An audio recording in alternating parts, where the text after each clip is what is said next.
23rd, 2026 Board of Commissioners meeting for Upper Island Township. We will have a moment of silence followed by the Pledge of Allegiance to the flag.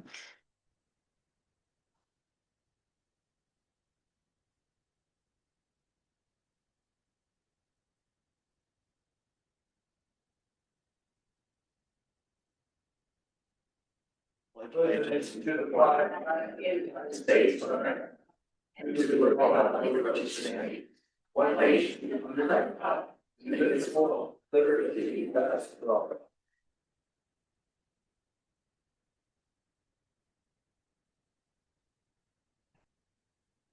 We have the roll call, please. Commissioner Fairchild. Present. Commissioner Overly Smith. Present. Commissioner Martin. Present. Commissioner Walsh. Present. Commissioner Clark. Present. I'd like to announce that we had an executive session immediately prior to this meeting to discuss some legal matters. Also, that this meeting will be live streamed for those who wish to attend virtually. A recording of the meeting will also be available afterward. For anyone who cannot join in real time, I'd like to remind speakers to identify their names and address and to speak directly into the microphone. First item on our agenda is consideration approval of the minutes of the Board of Commissioners meeting for May 6th, 2026. Any addition and corrections? There was one item I saw, and it related to the comment by Sharon Hauer. We, I think, established that the Ashcombe Farms Homeowners Association owns a parcel in Monroe Township, mainly for stormwater management. And I think that should be included in the minutes. Anyone else have any corrections? Okay, all those in favor, do we have a motion to approve the minutes? Move to approve with correction. Second. Okay, all those in favor? Aye. Okay, minutes are approved. Next, we have consideration approval of bills in the amount of $428,311.81. Any discussion about the bills? I would just note that our highest cost, I think at $207,000 of this is for health insurance. There's also, I think probably the last payment on the McCormick Bridge on McCormick Road for $49,202. There's $36,000 worth of signal controls. The police department bought a used vehicle for almost $24,000. Maybe that's the new unmarked car or something, but okay. So anyway, do we have a motion to approve the bills? Motion to approve. Moved. All those, the second? Second. Second. Okay, all those in favor? Aye. Bills are approved. I forgot to recognize any visitors that are here that wish to speak on an item not on the agenda.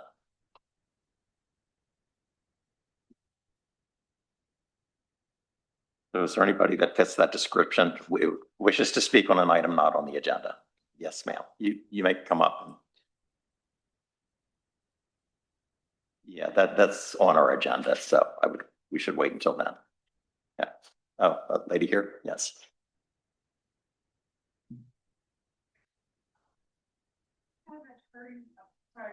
Press the button by the base of that and it'll turn green. There you go. Okay, thank you. Michelle Parsons, 2232 Canterbury Drive. I'm just asking for a follow-up and some information because we have not heard from anybody since last summer's board meeting when we came to you about the water runoff not being mowed. Still hasn't been mowed this year. We were never given a schedule. So we need some update. Y'all promised, we haven't heard anything. They have any knowledge or know what's going on? The water runoff area behind Canterbury, it's right behind my house. It's not being mowed and I mean, no one's mowed it yet this year. And I heard earlier from another resident like a month or so ago that it was holding the water still. It's still, draining. yeah, And it's rarely drained. thought we were going to check that out. Yeah. If it's the area I'm thinking of, so I was not here last summer, but I think I know what you're referring to. Behind my house. And it's actually scheduled to be drained in this summer between like June, July, when it gets hotter and everything gets more dry. Apparently that's the best time to deal with the stormwater area to drain that out. If it's Never dry. Right, but there, it will be in a better condition in June, later in June or into July. So that's when it's scheduled to be corrected. But if I could have your information, if you leave your information with Alexis, we'll make sure to get back to you specifically on that. We'd also like a cutting schedule because we keep being told something is different every year. Sorry, we keep being told something different every year. And last year when we came to this as a group, came to this board, we asked for a schedule. Because the last schedule I was told was every 2 weeks, and then we were told, no, that's not going to happen, but no one ever gave us a time frame or a schedule. And yet that's my backyard. I'm paying extra to have mosquitoes sprayed down in my yard because of this overgrowth. I will look into that and get back to you. Okay, I appreciate it. Sure. Thank you. Anyone else? Okay, next we have a financial security release for Tattersall, Upper Allen Township file number 19-10-01. Would staff like to present on that, or Jason, our engineer? We did review the request and conducted a field inspection accordingly. Based on our findings, we recommend that the security be reduced from $867,265.95 to a balance of $258,949.45. My understanding is we have an outstanding stormwater issue problem in Tattersall that we've not yet heard from their engineer or have a remedy. Do we have an update on that? I don't have a specific update regarding the stormwater. I do understand that the developer has offered streets for dedication, and it's an ongoing discussion about some of those issues regarding stormwater and land development approvals, et cetera. I don't believe there's been resolution of that matter at this time. I noticed like almost half the release has to do with stormwater. So I'm wondering why should we release it until they comply with some of the requests to provide a revised plan and things like that? That's certainly at the board's discretion. The items that we are recommending be released or included on the original financial security that was presented in response to the approved plan. I believe the stormwater issues that you're referring to are beyond what was included in that original plan. And that those items simply wouldn't be within the estimate that we have before us. Any other comments from board members?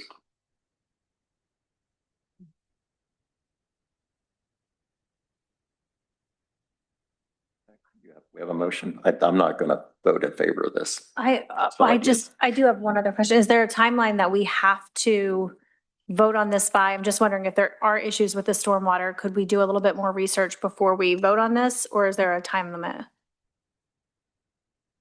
If I may, if I'm understanding correctly, what is before you in terms of the reduction request is based on areas outside of the situation of concern, which relates to the park area. Is that correct? So we have a meeting coming up with the applicant's representative. Township staff does to discuss the street dedication request, and we plan to bring that area. Thank you, Michael. We plan to bring up that area as we understand it, that some improvements were made within the open space that were not a part of an approved land development plan. And so we'll be requesting an amended land development plan to address and account for any changes that had occurred. And so that, and I also understand from speaking with our stormwater manager, Garrett, who will be returning exactly on that day from paternity leave. We're very excited about that. We'll be able to bring those questions forward. Yeah, go ahead. I was just going to remind the board that I think these are legitimate questions, but even if we should pass this motion, there would be over $600,000 held that could be used toward the correction of stormwater. A remaining balance of 258. Right, there's not a lot of remaining balance, so I thought we had leverage. I mean, would it be appropriate to table this until we get a more definitive response from them? Well, the municipality's planning code requires the board to take action within 45 days of them filing a request. So you would be required to take some form of action on their request this evening. Is that correct, Mr. Solicitor, that we, or Yes, that's correct. If you didn't take any action within that 45-day period, the request would be deemed granted.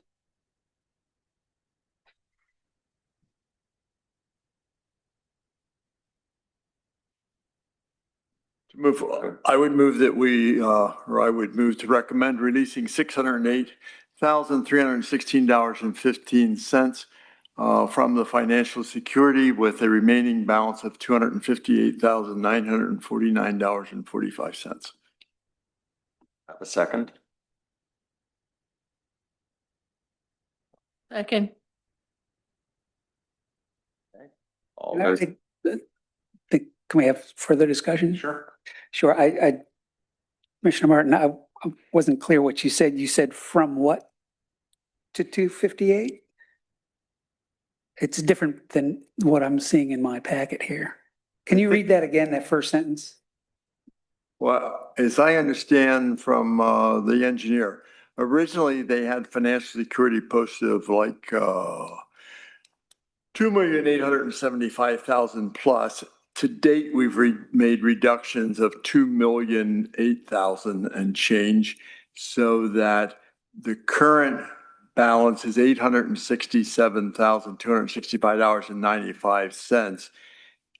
The motion is to, from that, Got it. release $608,316.50, leaving a remaining balance of $258,949.45. And thank you, Commissioner Walsh, for clarifying, or for helping me clarify my motion. Is there any public comment on this particular item? So all those in favor? Aye. Aye. Aye. All those opposed? It's myself. So it's like the motion carries. Financial security release for Threefold Schoolhouse, Upper Allen Township, file number PZ 2508-08. Okay, once again, we have a current balance of $256,065.31. This is the first offering for a reduction in that amount. We conducted a field inspection and are recommending that the security be reduced by $49,501.65 to provide a remaining balance of $206,563.66. Any board discussion? Okay, do we have a motion to approve? Sure. I would move to reduce the financial security for Tattersall's Upper Allen file. Threefold.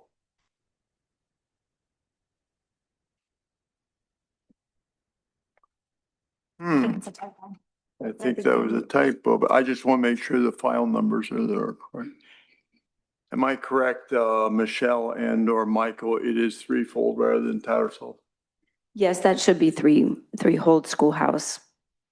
Ah, that's what I meant. Anyway, Mr. Chairman, I would move to reduce the financial security for Threefold Schoolhouse, Upper Allen Township, file 191001, from $256,065.31 to $206,563.66. Township staff shall release the current financial security to the developer after the developer provides an amendment to the current letter of credit or posts for the township new financial security in the reduced amount in a satisfactory form as provided for in the subdivision and land development ordinance. Second. Second, okay. Any further discussion? Is there anybody in the audience wish to comment on this particular item? Okay. All those in favor? Aye. Next, we have our Public Safety Committee, which is usually a report by Police Chief Parsons and Fire Chief Schomburger. Chief Parsons. Yes, thank you, Commissioner.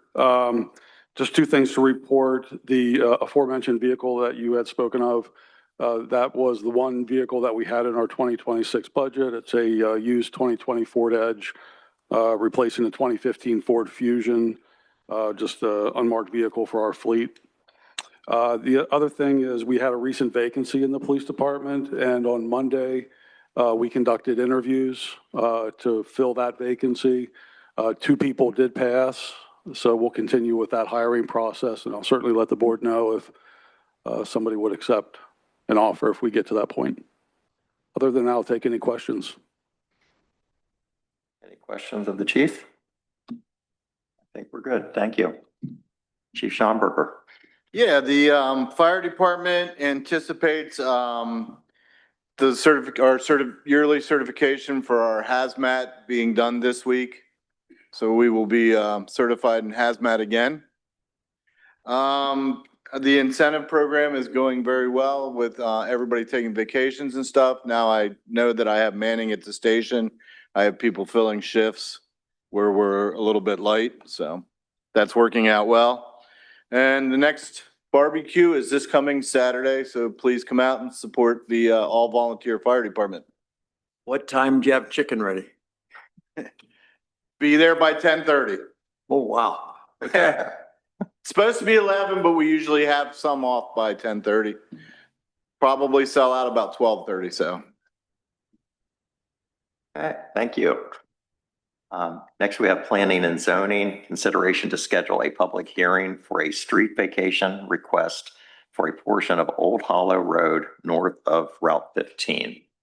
This is on the Daybreak Church site, just so people are aware of where we are talking about. And you're going to talk about this, Mike? Yeah, so we have a request in cooperation with Daybreak Church to vacate a portion of Old Hollow Road from the access drive to dog parks down to Route 15. And this will facilitate the construction of a stormwater management facility in this area that'll straddle both sides of that road and quite a bit of area down there to help deal with some of the stormwater issues that exist right now, and also help with the redevelopment of the parking lot for Daybreak for new stormwater management requirements they're going to comply with. So we need to advertise for a public hearing, and we're looking for July 15th, 2026 as a public hearing date. And that's all I got.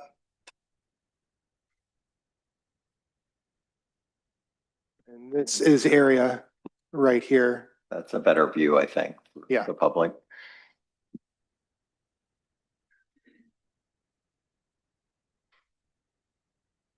So apparently, Old Hollow Road used to extend across Route 15. Yep.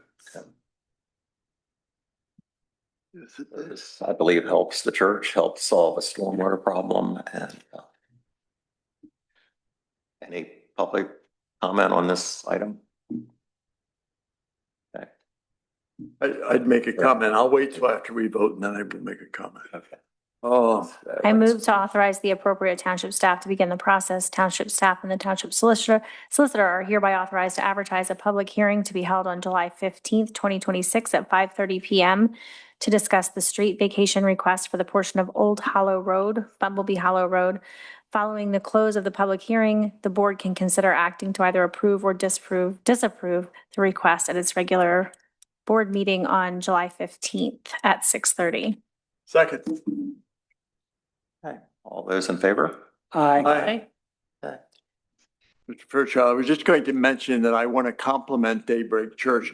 I think they're an example of an entity in the township that has an issue. They want to solve it. They want to do it cooperatively with us. And so there was good mutual discussion and benefit to both parties. So that's the way local government and a local institution should work. Yep, and they also gave us a favorable long-term lease for the dog park. Right. They're also looking at a trail connection that would help people, be able to get off Gettysburg Pike, through the Shepherdstown. It's very narrow through the historic Shepherdstown area. So they're doing a lot of good things for the community as well. So thank you. Next, we have the land preservation discussion and update. And Well, I guess there's nothing listed for public. So some people may know, on May 20th, the board, hired, two, consultants to help, pursue and put forth a referendum for land preservation. That particular proposal did not identify the timeline. We had a discussion. It is the board's preference that we work toward, getting a referendum on the ballot this November. The November ballot is actually pretty light, and the referendum question always appears at the bottom of the ballot. So it's somewhat of a tight timeline to meet that. You have to get the referendum question to the County Bureau of Elections 13 Tuesdays before the general election. So that would be August the 4th.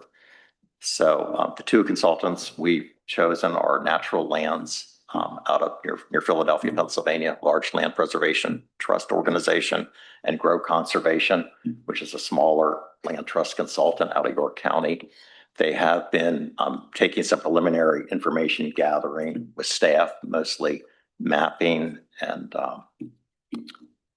so forth. Kelly knows more than that. I understand they were just at the Township Today meeting or talking to Zach or something. And so they're pursuing that. And then Yes, so the staff has been working with the consultants to provide the data that they're currently collecting. We are also assisting in preparing their survey, and they are having a focus group that they just scheduled, but invitations have not gone out for a small group that will take place June 24th. That's the only update I have today. they also, I believe, would like to see a dedicated portion of our website just for land preservation materials. So I believe Alexis or somebody will facilitate that.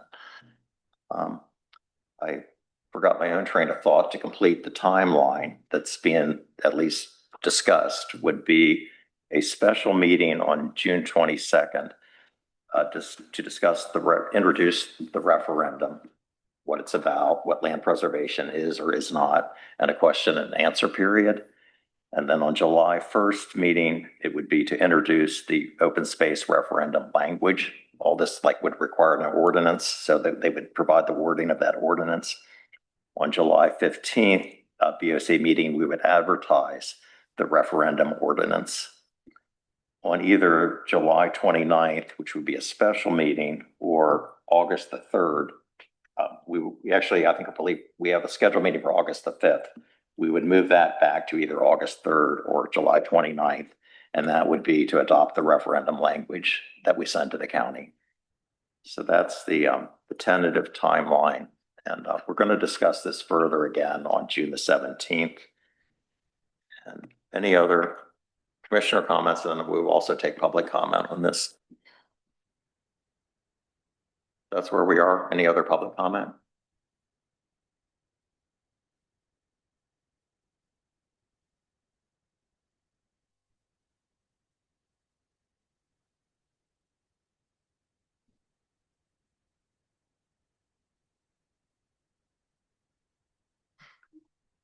Good evening, Commissioners. Jim Cochran, 34 Allison Avenue. I'd like to present some important facts about agricultural and scenic easements in Cumberland County. I've given you a series of handouts that I'm going to be speaking from. First, let's talk about Silver Springs because they've been brought up as somebody we should follow. As of February 12th, the Silver Springs program has protected 23 properties totaling 1,384.36 acres. Notably, 86% of those protected lands are farmlands.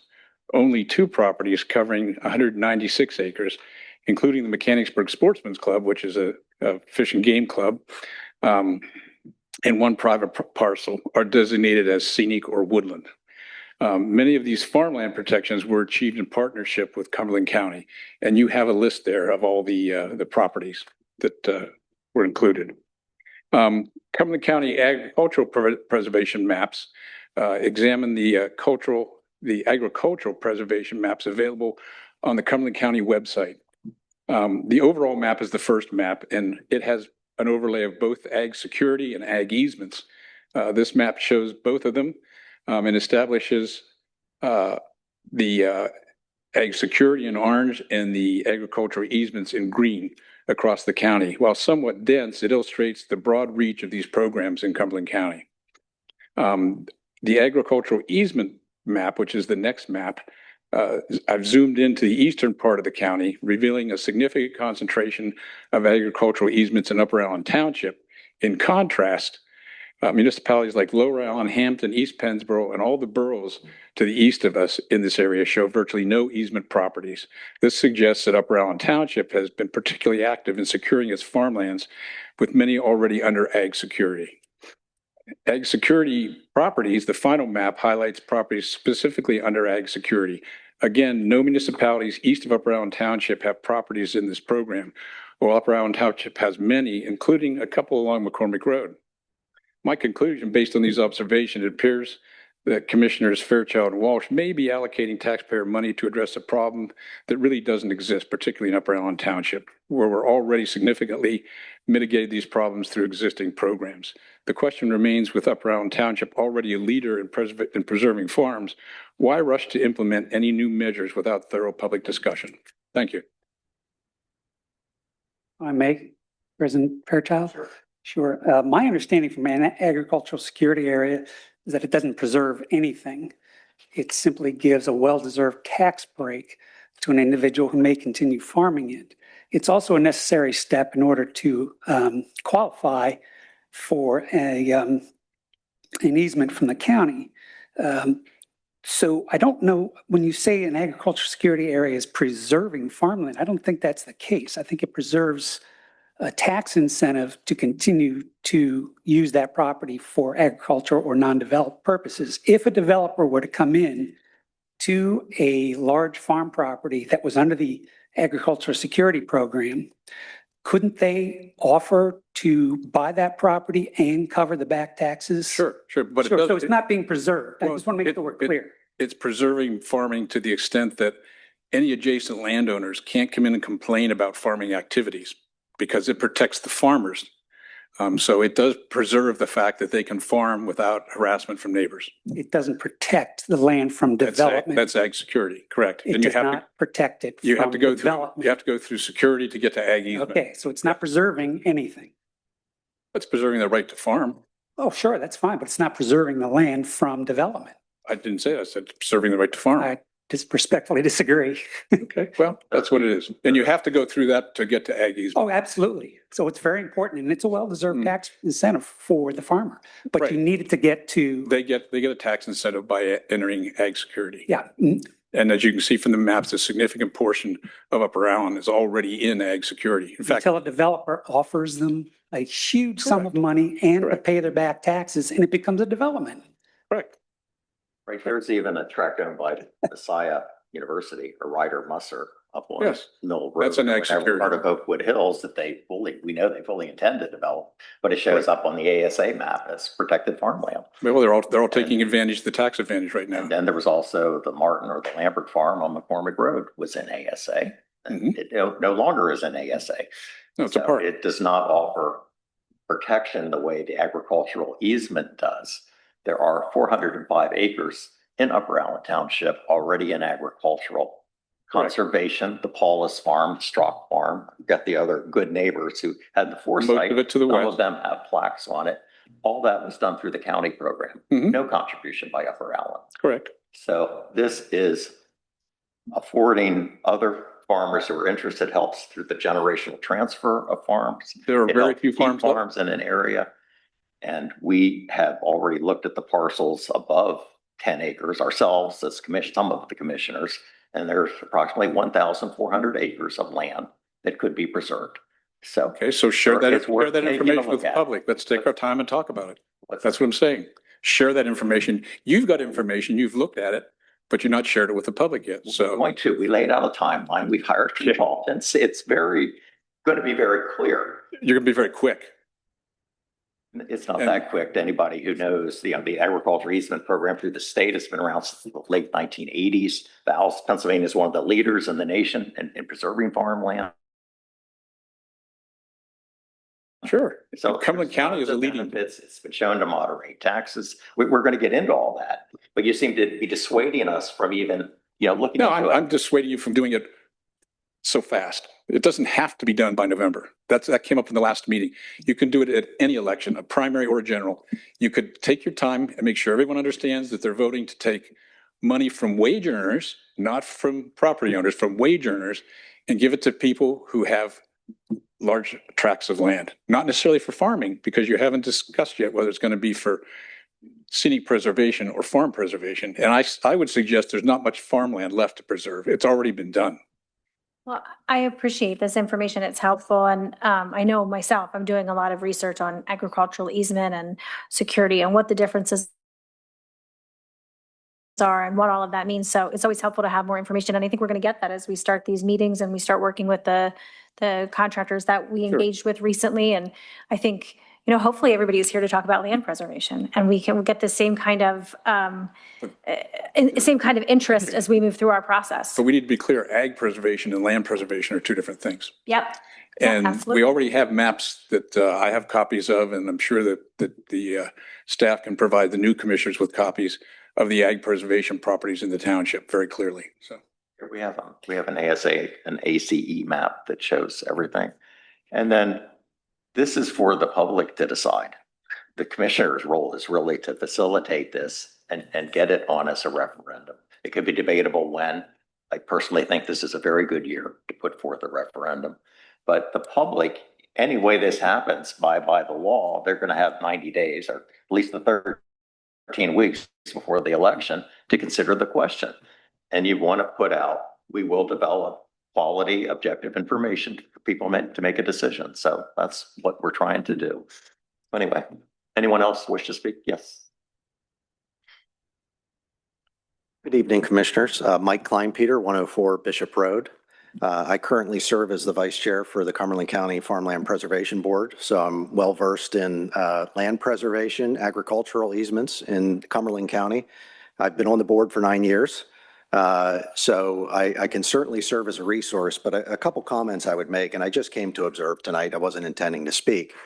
But there is a difference between land preservation and farmland preservation. And I think as a board, you also have other controls in place to be able to deal with these types of situations. Current agriculture or ASA properties properly zoned give protection from developers. And that's something that you control as far as zoning goes. A developer cannot come to a farmer and say, I'm going to pay you X number of dollars, because it's going to be contingent on the zoning being changed. That resides here. So But it happens here. Like you've served, are you aware of the 1206 South Market Street? Yes. It's zoned agriculture. Yes. Come in to propose a 60,000 square foot, contractor's facility, they called it, with two loading docks. But my point, that was a zoning here. I've got a short period of time here. My point to this is that resides with you on how that zoning is written and how that zoning is managed. So the resource already exists for farmland preservation in Cumberland County. We have preserved almost 30,000 acres in the county. And it has been a really neat thing to see. But the value in that preservation is we're preserving prime farmland. We're not just preserving any farm. So we look at a measuring criteria as we go through this. We're looking for clusters of farms, similar to what we have with Paulus and Strock right now, where you've got a grouping of farms that are together and you get a large piece of farming area put together and preserved. What we don't go out and do is preserve every farm that gets submitted. So you've got some farm that might not have the greatest ground. Sometimes we'll purchase that at a bargain or a discount as opposed to paying the full amount that we do. But it's a ranking procedure that we go through. I think to Jim's comment, I would be concerned just in the timing that we're doing this, because once you put the referendum forward, as you mentioned, it's a light election year, you're going to get very low turnout. So are you really getting the representation of what you want from the electorate at that point if you're not presenting it in a way that people are actually going to be paying attention to it? I think secondly, once it does go into effect, there is a limited amount of land here that you can preserve. What happens to that when you exhaust those options and now you're continuing to take money in for a program that you can no longer support? So I just caution that let's take the time and go through it. I don't think anything that's going to happen between now and August is going to be enough time to create good conversation and deep understanding of what this really is. You've spent a lot of time on it, and I'm sure you've spent a lot of time on it, but the folks here and the folks that are going to be voting on this, that's not enough time for anybody to wrap their head around it. I think the big comment you bring to the table or your experience on the county board is that is for farmland only. It is. Versus this program would be for other type of land. Land Understood. preservation. It could Yeah, include understood. Well, but farmland. that's what I wanted to, I mentioned that it's two different pieces.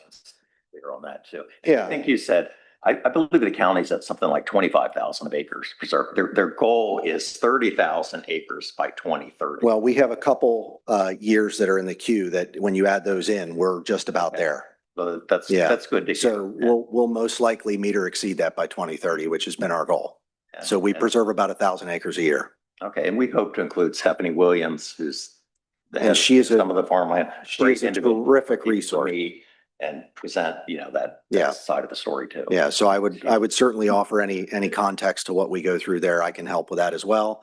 But my recommendation would be take the time and make sure that it's right. I don't think something happening by August of this year or spring of next year is going to make that big of a difference.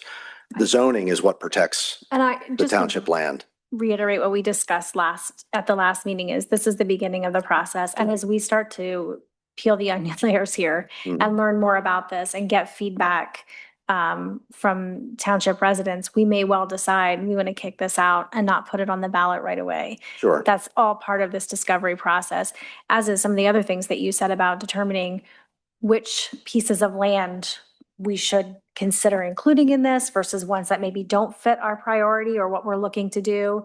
And I think was discussed last week as well, that at some point, should we decide, well, we've done what we needed to do and we don't want to do anything further, we would then have to go through the process of a second referendum to end the additional tax. Right. And so we kind of did see some of those hurdles. And I think that's why working with these consultants is going to benefit us. And I hope that you will stay involved in it because it sounds Happy like you to. have a lot of experience and Yeah. I will be very glad to glean all of that from you as we Sure. get through this. But I think that some of these hurdles, I'm like jotting down notes. What about this? What about this? So I appreciate you making those comments and bringing those things to light. Thank you. Yeah, and I think one other thing to consider is the long-term compliance that is going to have to come into this as well, because ultimately, once you preserve, and we do this with the agricultural easements, is we've got over 230, I think it is right now, farms that are in the program. Every year, we have to inspect every one of those farms, and that's a cost. So, it's going to be a much smaller scale here, I would imagine, but you're going to have to inspect those properties to make sure they meet the deed requirements that are going to be imposed on those when you buy those development It's rights. not generally, it's done by the land trust, Well, it may be, those but it's a cost to somebody. right? But it's built into the acquisition of the farm. That's not in perpetuity. That's an annual expense. But it's not significant for what but it's done through a third party, is all I'm saying. But And it's we an- did talk to like Lancaster Farmland Trust as part of this. They do Right. a lot of work for Silver Spring and probably for the county. Yeah, But yeah, they do. It the will be an easements have to expense. Monitored. yes. Yep, thank you. Okay, thanks. All right. Next we have the trash contract. I'm sorry. Paul Brenneman, 2020 Stumpstown Road. I think Mr. Kleinpeter hit a home run. He probably has more experience and knowledge on this, whether you want to admit it or not, than everybody in here. What is the rush? I just have a few notes. This goes back to the last meeting. I'm still trying to clarify the land preservation plan. I don't understand the frantic rush to get it on the November ballot. And I can't understand, and nobody's given me an answer, and I've reached out to some people. Why didn't the township go to the eligible landowners before we spent that $20,000 and say, are you interested? Because you can do your referendum and get 100%, but if nobody's interested in it, it was wasted. And at the last meeting, you mentioned the Strock Farm across from us. They didn't preserve it when they could have preserved it at, I think it's around $4,000 an acre right now. And they have 130 acres. So how much, what's the dollar figure the township's going to use? I haven't heard, do you have an idea what the acreage dollar is going to be? See, that's, I mean, we're putting the cart before the horse. You know, and as soon as somebody argues with you, Mr. Fairchild, you get all pissy. And it's time and time and time on that. I mean, I'm not against preservation. I don't ever figure on developing our little 15 acres, but we got to do it right. And what's the rush? You know, it's how many, we're not going to lose any more farms between now and May. Yeah, that's just the way I looked at it. Another question, if the person has 15 acres and only 10 of it is actual agriculture, so is it going to be based on the 10 acres or the whole 15 acres? I guess we'll find out. But Well, shouldn't we know these sort of things before we spend that's what I don't I understand. think I know quite a few things that I don't happen to tell you because you constantly attack me on Facebook and whatever. It's been going on for years. And so do on a every lot of single other issue. people. But your own land is in the ASA program. Maybe you can explain to us why you put it in the ASA. I'm glad you, Thank you. I'm glad you brought that up because you, That, and maybe we've talked to some of our landowners. I feel that's our job as commissioners to know some of your large landowners. And hopefully they're not selling out to every developer or every data center that comes along. And maybe Data you happen center to is notice totally that separate. a Silver Spring farmer We're- turned down a $15 million offer from a data center developer and took up Silver Spring Township on their conservation program for $1.9 million. He's a national hero.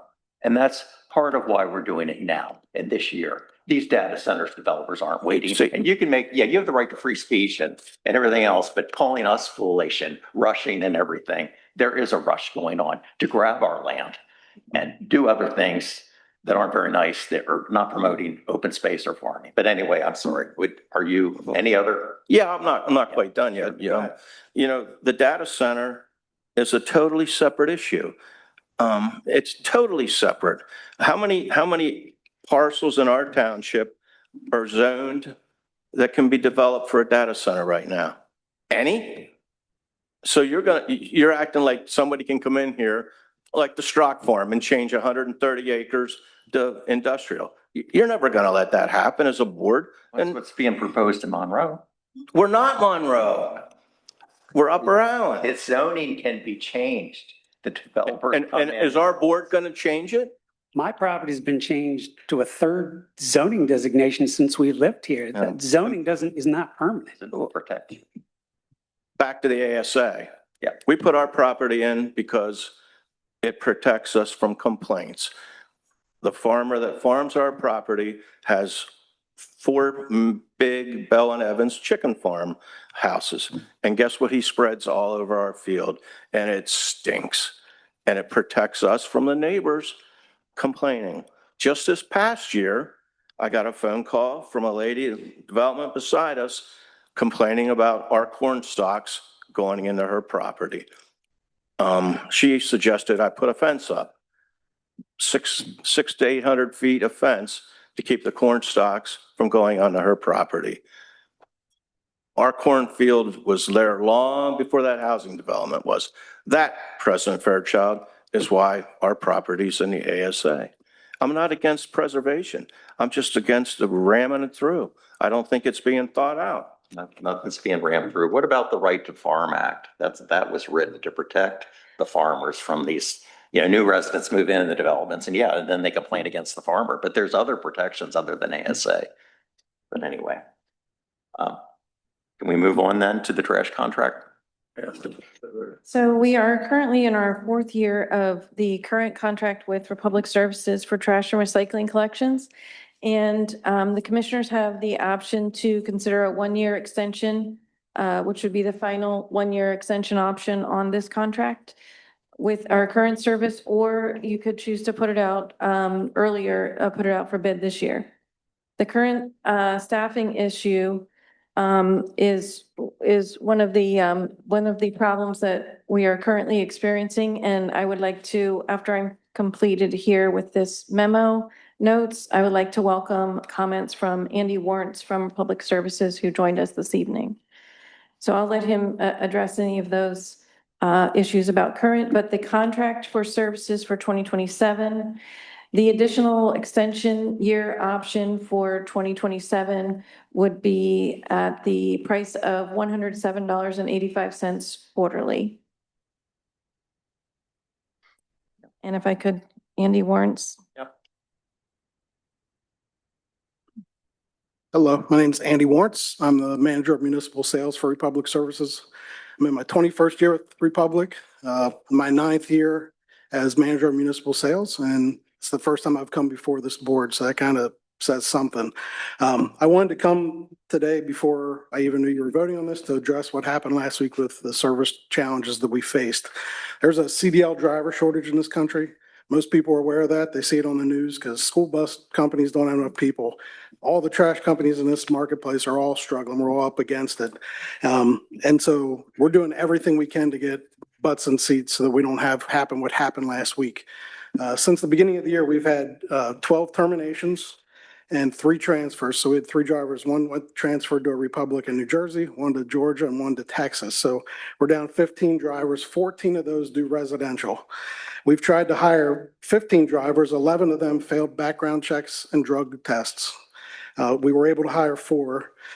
We've been having between 5 and 8 SOS drivers from other Republic divisions across the country to help us keep service level. Last week was a holiday week. Those drivers went back to their home base. We were left with an exact amount of people if everybody showed up to work every day, and unfortunately that did not happen. And so we had to make tough decisions on Thursday to let a route sit for an entire week because the Friday route has been hit more than once due to holiday schedules and things like that. So we were hoping on Saturday we'd have everybody show up to do all the Friday routes. That didn't occur. And so that's why one of the Thursday trash routes and one of the Friday trash routes didn't run last week. And we're picking up everything this week. We're putting a credit on everybody's account that didn't get that service last week. We've recently started a driver training program where we hire people that don't have a CDL and we pay for them. We fly them to Texas to our driver training school, put up in a hotel for 3 weeks, pay for their meals, pay for their CDL so they get it for free. We've currently got 3 that are now driving routes for us and a 4th one just came back today. So now they have about another month of training locally, but we're doing things outside the norm to try to get CDL drivers because there's just a shortage in this country. So I'm here just to say, sorry what happened last week. We're doing everything we can. This week we have 5 SOS drivers from other divisions, so everything's been running on schedule. The drivers are very aware of the routes that did not get run for tomorrow and Friday to just pick up everything that's laying out there. So that's kind of an update of where we're at. Again, I apologize for that, but again, you've never had to see me in the 9 years I've been in this role. So we've been really good for a lot of years, and this last week was just really rough. So that's all I got. If you have any questions. Ask what you're paying your drivers, what the starting rate is. I think it's high 20s, low 30s. So I just wanted to public to know a lot of these careers. Yeah. Talk about AI and so forth. I mean, trash is never going to go out of style. Yeah. It's always going to be Yeah, trash. I mean, we Start driving. I actually have been a driver myself. yeah, So yeah. So he it understands. pays very well. Yeah, it pays well, And it's you a know. short work week in a lot of cases. Yeah, they're home every night, but it's a tough job. Picking up trash is tough, even with the automated trucks. They got to climb behind the blade when they get back at the end of the day, scoop out all the gunk that gets back there from the trash, because if they don't do that, the trucks will break down more frequently. So there's lots of stuff that goes into it. People I have think no I idea. quizzed you about the trucks. They're very complicated. It's a $400,000 unit, a Yeah. lot of hydraulics for those arms and tilting and lifting and so forth. Yeah, But I mean, there's a lot of complaints. Well, no, but not in relation to what 24,000 people in our township and so forth. And I think, you provided a lot of information on the metrics that seem, better than if you're just talking to people on the street or reading Facebook or just hearing the naysayers. It's terrible, but I think it is pretty well known. There's- Anytime anybody gets missed, it's an issue, and it's a problem for them. And so I understand that if you get missed once, it's too much and you're going to complain. But misses do occur. We don't hide from those. We send a report to Caldine every month, and I'm going to start including you all in as well. Shows every missed pickup reported with the name of the customer, their address, all the stuff. So, and we've been doing that for years. So we don't hide from the missed pickups. We're like, yes, these are the ones that were missed. We recovered them the next day. We also have people that sometimes don't put it out in time, and then they call and say they were missed. we just go back and pick them up too. We don't say, well, you didn't have it out. We're not coming back. So So can I just ask a question? When you have we have some of the data that you shared as far as the number of misses and so forth. Are those misses meaning that you missed the pickup and you came back the next day to get them? those are the ones that people call us to say I was missed. Yes. And then we come back the next day to pick them up. Where do the ones where I get a text message that says there was an unforeseen circumstance and you won't be there, where are they on here? Are they under the misses? Because we notified you we're going to be 4 hours late or a day late. So And I then we think- come. Yeah. That to say a 99% on time may not be correct then, because I know I've gotten text messages. At one point, it was almost every week. Yeah. It's been a rough year with staff. I understand. Yep. I get that. And I just think,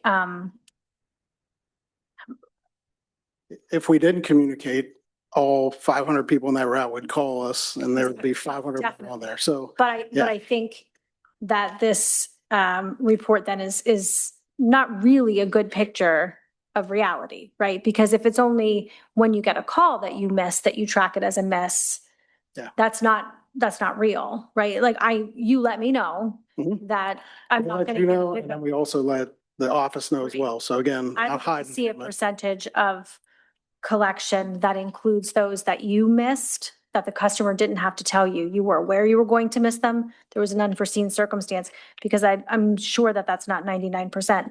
And I live in, maybe I'm just an unlucky resident, but I live in a neighborhood that, I don't know where we are in your route, but sometimes it seems that some get picked up and others don't get picked up. We've got a lot of kids running around in the summertime and having trash cans in the street when you've got bikes and scooters and Yeah. dogs and everything else, creates a challenge and is dangerous. So I just wanted to, when I For looked sure. at 99%, I thought, well, certainly I'm not crazy, No. but And I I can start, appreciate your time and I I can- appreciate you coming up and can start putting that on too. I can keep track of those types of delays. that's another point Yeah, from the audience, sure. because I know it was in the microphone. We're also having some increased bear sightings in some of our more rural areas. Yeah. And certainly, trash leads to that. And one of the challenges with having driver shortages and bringing SOS drivers in, they don't know the route, and we give them a map, but that's when things tend to miss, when it's not the normal Yeah. driver. Yeah, no, I hear what you're saying and I completely understand. Yep. It is not a difficult, and I wouldn't want to do the job. So I much respect. Yes, you met me at York College like 18 years ago. I tried to sell you trash service and gave you a hard hat and everything. You expect me to remember that? No, I'm but I sorry. remember it. Yeah. Okay. In any event, I have 4 comments. One, I appreciate you coming in front of the board and owning the situation. I think that speaks very well of your professionalism. Secondly, I experienced that where in my neighborhood, we had 7 totes out of trash and recycling, and only 1 recycling mine wasn't picked up. I don't know why. That I called in and the next day it was gone. So, you owned the problem and fixed it.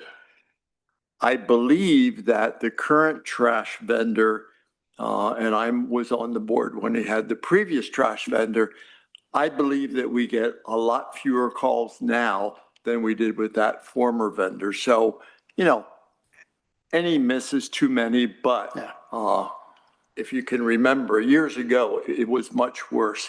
And then just to remind everyone, I'm not sure what action the board will take, but if we would choose to rebid the contract rather than just extend it another year, that doesn't preclude Republic from giving a bid, and they may come back with the low bid and we might continue it. So if people are under the impression, oh, let's rebid the contract because then we're rid of Republic, that's a false assumption. So I just wanted to mention that.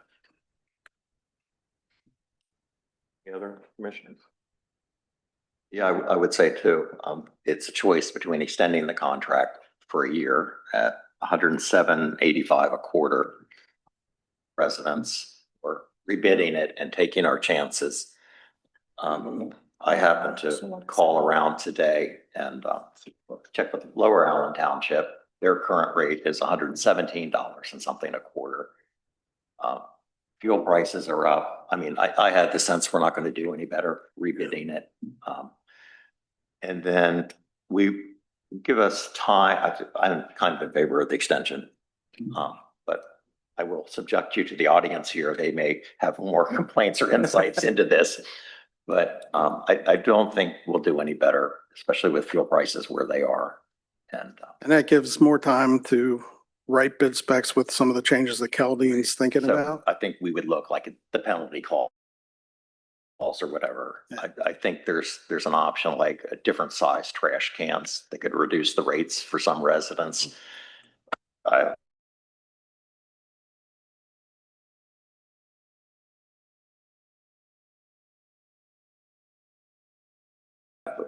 Different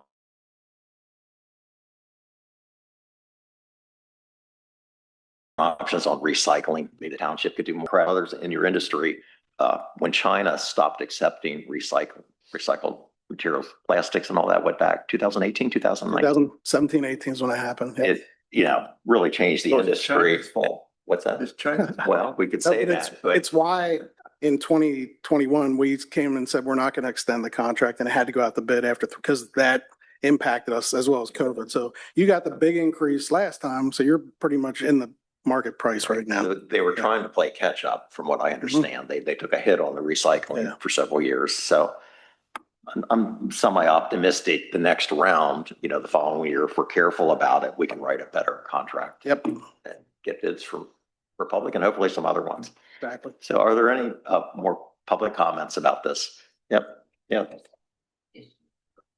You can come up and Andy won't go far, so. All right, I just have an issue with the communications because you said we'll call, we'll come out the next day. Well, the Memorial Day issue, I called twice, got an email saying they were coming out and they never showed up. We have no trash pickup again this week. So it's the second week in a row without a trash pickup. They came in late from Memorial Day, but they didn't pick up our trash, even though people have been calling and been told Canterbury. Friday normally, but it was supposed to be on Saturday, but they didn't pick it up. So that's 2 weeks in a row. My big issue is with communication. Because we've got a Facebook for our neighborhood and we're all posting what we're being told. In fact, one guy even wrote it out, exactly what he was told. And I've lost trust in anything you say, anything Republic says.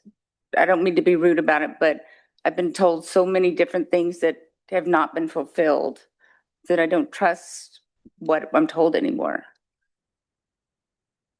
I mean, don't tell me you're going to show up and they never show up. We were told this week they were going to show up on Tuesday. They didn't show up. Then they didn't show up today. They still haven't shown up. Well, I'm just telling you, this is what people in our neighborhood are being told when they call Republic. That route got put on 1 week delay. That's what was put in customer notifications.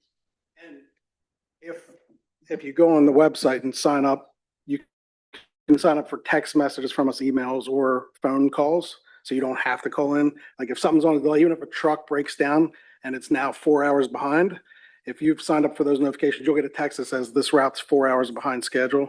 So it saves you from having to call in too. So just throwing that out there. Some people don't want to do an online account. I get that. But you can report missed pickups through that. You could now schedule bulk items through that. So there's lots of stuff you can do through that. Well, it still goes back to the communication issue. If I can't trust someone who's working for you, who vocally tells me something, and an email that you sent me telling me something, then what good is it going to do me to sign up and be told something I'm not going Yeah, I to agree. believe? And the call center agents,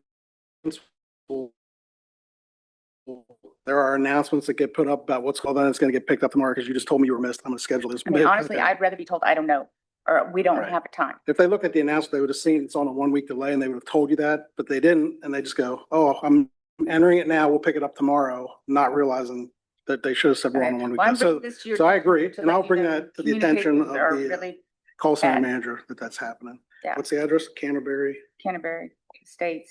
What number? I'm 2232, but it's our whole neighborhood Yeah. is the issue. But I can look at your account. I can have them look into the calls and see what they were told. Yeah. All right, thank you. Anyone else? Oh.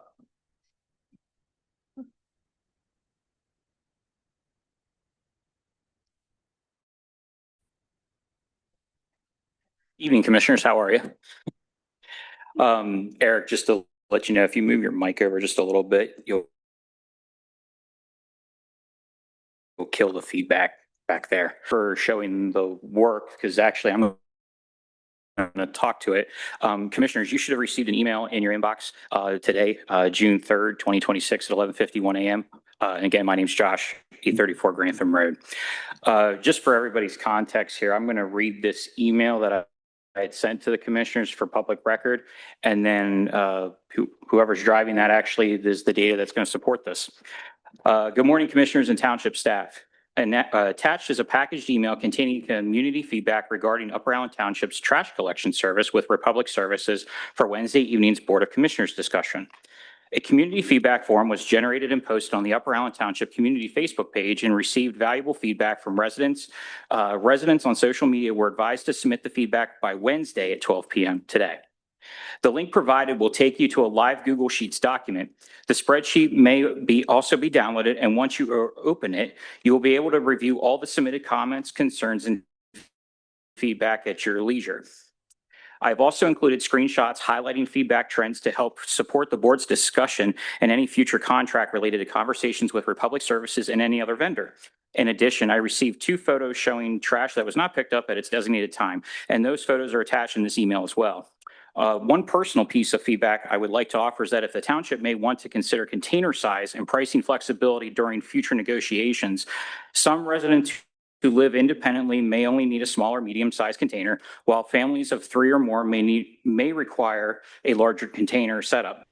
Offering container size options could help make monthly pricing more adjustable and potentially more manageable for lower income residents, retired individuals, and smaller households. Thank you for reviewing this information and for your continued work on behalf of the Upper Allen Township residents. Respectfully, Josh Brown. So what I had done was we use Google Forms and Google Sheets, and we actually, or I did, I'm sorry, I pulled the data from the individuals who put their addresses in, and I did a Google map overlay. So every little green dot that's on there, those are the people who have indicated that their trash was not picked up. On the next slide, it shows regularly scheduled collection day. The gentleman here from Republic, thanks for your transparency and honesty. It's greatly appreciated. Friday was the biggest day, as you see, 44%. The next slide here is what types of services were missed. Standard household trash was at 82 individuals at 98.8%. And it's pretty self-explanatory there. I don't need to read it to you. Approximate date of last successful pickup. If you go to the next slide, it gives you the dates that they have honestly have put in there. And this was the did you contact Republic about missed collection? 42.5% of the individuals had said no, and 57.5% had said yes to help you out. So all this information is in the commissioner's email addresses and sent to the township staff and Josh, our solicitor. And I'm going to hand this packet over to Alexis, and thank you all. And I do not have any problems with Republic, and you guys pick up my trash, no problem. So thank you, sir. And that was 80 something on Friday. It was actually 1,113 people that did not get service on Thursday and Friday of last week. So there would have been even more if all those people had responded to the Facebook group. So I wanted to stand up and say that too. There were 2 other things that came before us with the trash collection recently. One was Hydraulic spill or something. I'm sorry? A hydraulic spill We had a hydraulic spill incident, which I think was all cleaned up. But the other one that I found frustrating or confusing rather is that we have one group of residents who said that they have never received trash cans, that pickup trucks come through their neighborhood and dump the garbage into garbage bags, I believe was what they said, and not a regular trash. I mean, there are definitely some townhome places that don't have carts that we need to get carts in. I don't know. I think it was Phil where you lived where the bridge was out for all those months. I'm sorry, say it again. You lived where the bridge was out, all those. There are actually 2 bridges that are out. Right. But you and I were talking a lot back then because we had a special truck that would come up and. There's another area in the township with a bridge out and they have the same problem. So it sounds like there's a bridge out. Yeah. Connection. So if anybody doesn't have a cart, we'll give them a cart. That's not an issue. But there might be a reason they don't And so it's probably a special reason we have a pickup come get it, put in a bag and then take it to the normal truck. Okay, So those people get service, but if the normal truck can go there, we'd rather do that. So, sure. yep. Do we have a bridge out right now? That would be. No, but last winter or for like a year. McCormick Road. Oh, Yeah. okay. Yep. Okay. So, Thank you. yep. I have one other one. Are the drivers, they're not subject to hour of service rules? Like, Oh, yeah, they're DOT drivers, so they can't go over 60 hours. what is it per day? We don't want them going over 12 per day. And we try to keep our drivers at 55 and a half hours a week. We try to stay below the 60-hour threshold It's a because 5-day week, 5-day week. 11 hours Mhm. or something? Yep. Okay. Yep. I didn't know what hours you can operate. Yeah. Or if you could pay overtime to, cover some routes that. Well, you have this we've issue. been doing a lot of that. So when a driver gets done with their route, they're going to go over and help somebody else who's running behind because they broke down and so that's part of the challenge too. Last week is we were running extra trying to play catch up all week and then we got to the end and we're out of hours too. So. Is there any people from the public wish to speak further? Comes the gentleman. Well, 2 more hands I saved. Good evening. I'm Adam Borman, 19 Winding Hill Drive. I just want to speak. I am not one of the 60% that gets picked up on Fridays. My pickup is on Wednesdays. I have an issue with communication too. I do get text messages. Usually they're telling me due to a holiday that my pickup is going to be delayed. I still broke my garbage out on Tuesday nights because I cannot miss one. I have a family of 3 and our garbage is usually half full. However, my neighbor came with me. There was one day on our row of houses where mine, my neighbors, and the next guy's garbages just weren't picked up. Everybody else's was, but our garbages weren't. Both myself and my neighbor called Republic. We were told, oh, we're sorry. We didn't get your garbage. We'll come back the next day. Not a big deal. The next day, my wife works from home, watched the truck come right up to our garbages and then pull away. Then never picked them up. So I come home. I'm like, why is the garbage still here? She goes, I don't know. They came and they left. So I called and then I was told, oh, we thought you said it was your recycling that had to be picked up. Well, I could say I made a mistake, but myself and my neighbor both didn't make a mistake saying that our recycling was sitting out. So then they said they'd be back the next day. They didn't come. And finally on the 3rd day, we made another call. And I have no idea if the 3rd neighbor was calling at this entire time, but just a lack of communication, being told that it's going to be picked up and it's not being picked up. I'll let you guys make the decision on what's the right move to go here. I was just talking to my neighbor earlier this year. I said, oh, our price went up, but it seems this year our service quality has gone down. So the concern is, why am I paying more if I'm getting less? I don't mind paying a little bit more, but I expect the same quality. I understand prices are high. I understand staffing shortages. I'm a nurse. Trust me. I know staffing shortages, but if you're paying your guys more, if you're billing more, you're bringing more, the expectation is that the work is still getting done. So 19 Winding Hill Drive. Yep. Thank you. Okay, thank you.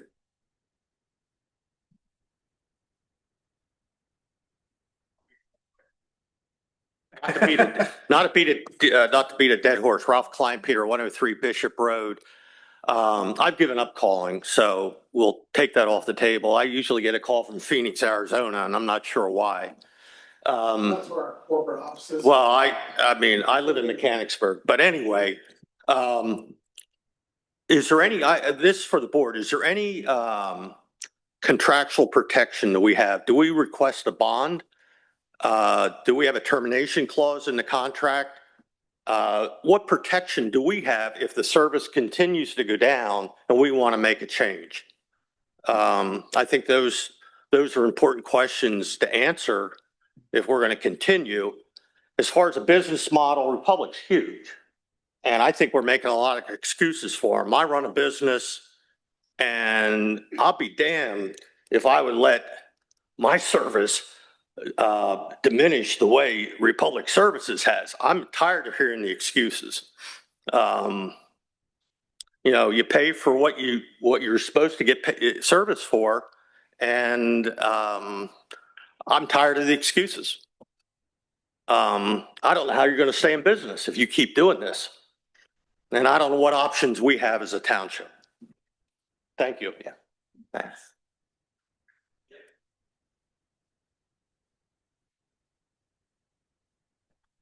My name is Robert Brown. I'm at 17 Winding Hill Drive, next door to the gentleman who just came up.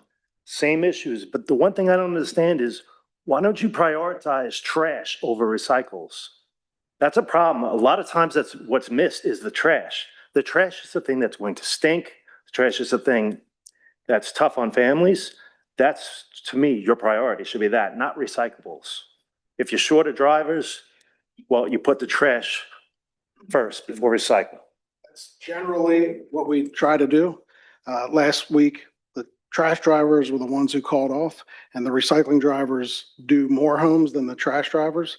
And I think the supervisor chose that, and I agree. Because that's a problem. We generally would say, I mean, we're gonna let recycling sit and pick up trash. Originally from a city, and that So never happened. you're dead on, Yeah. you're dead on that thought. That's all I want to say. Thank you.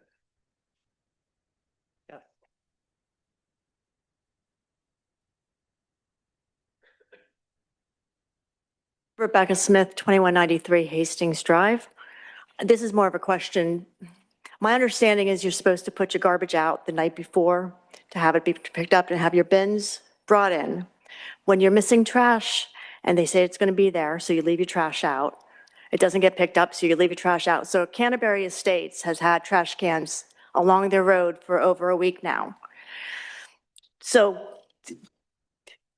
can we get ticketed is a question if our trash is not being picked up and we're leaving bins out because we don't know when our trash is going to be picked up. I think that's a big question for me.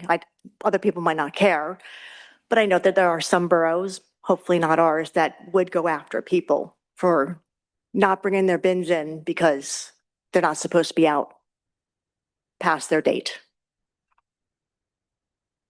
And yes, I preferred my trash to be picked up over recycling. I don't believe that recycling is recycled anyways. I don't know what gets recycled, what's just being put in the bin and then going into a trash heap anyways. I would love real clear clarification on that. Sure. So Thank you. 2193 Canterbury, is that what you said? Hastings. Hastings, okay. Same Gotcha. neighborhood. Yes, we take everything to the recycling center. There's a lot of misinformation out there about recycling. But by law, we have to, if we're dumping recycling illegally, we can get fined. Number two, our drivers can get fired if they're dumping recycling illegally. We take the recycling to our transfer station in York, and then we ship it to our recycling center in King of Prussia. There it all gets sorted out by machines. By the end of the sorting, there's probably about 10% residual waste, which is trash, which is people put things in that they think is recyclable, like, oh, this microphone's plastic, I'm gonna throw that in there, not recyclable in the curbside. So that ends up eventually going to an incinerator or landfill. But the majority of the stuff that you're putting in your recycling bin is getting recycled. Now, we ask people to empty, clean, and dry jars and containers, because you'd be shocked that people put a jar of peanut butter that still has a lot of residue in it.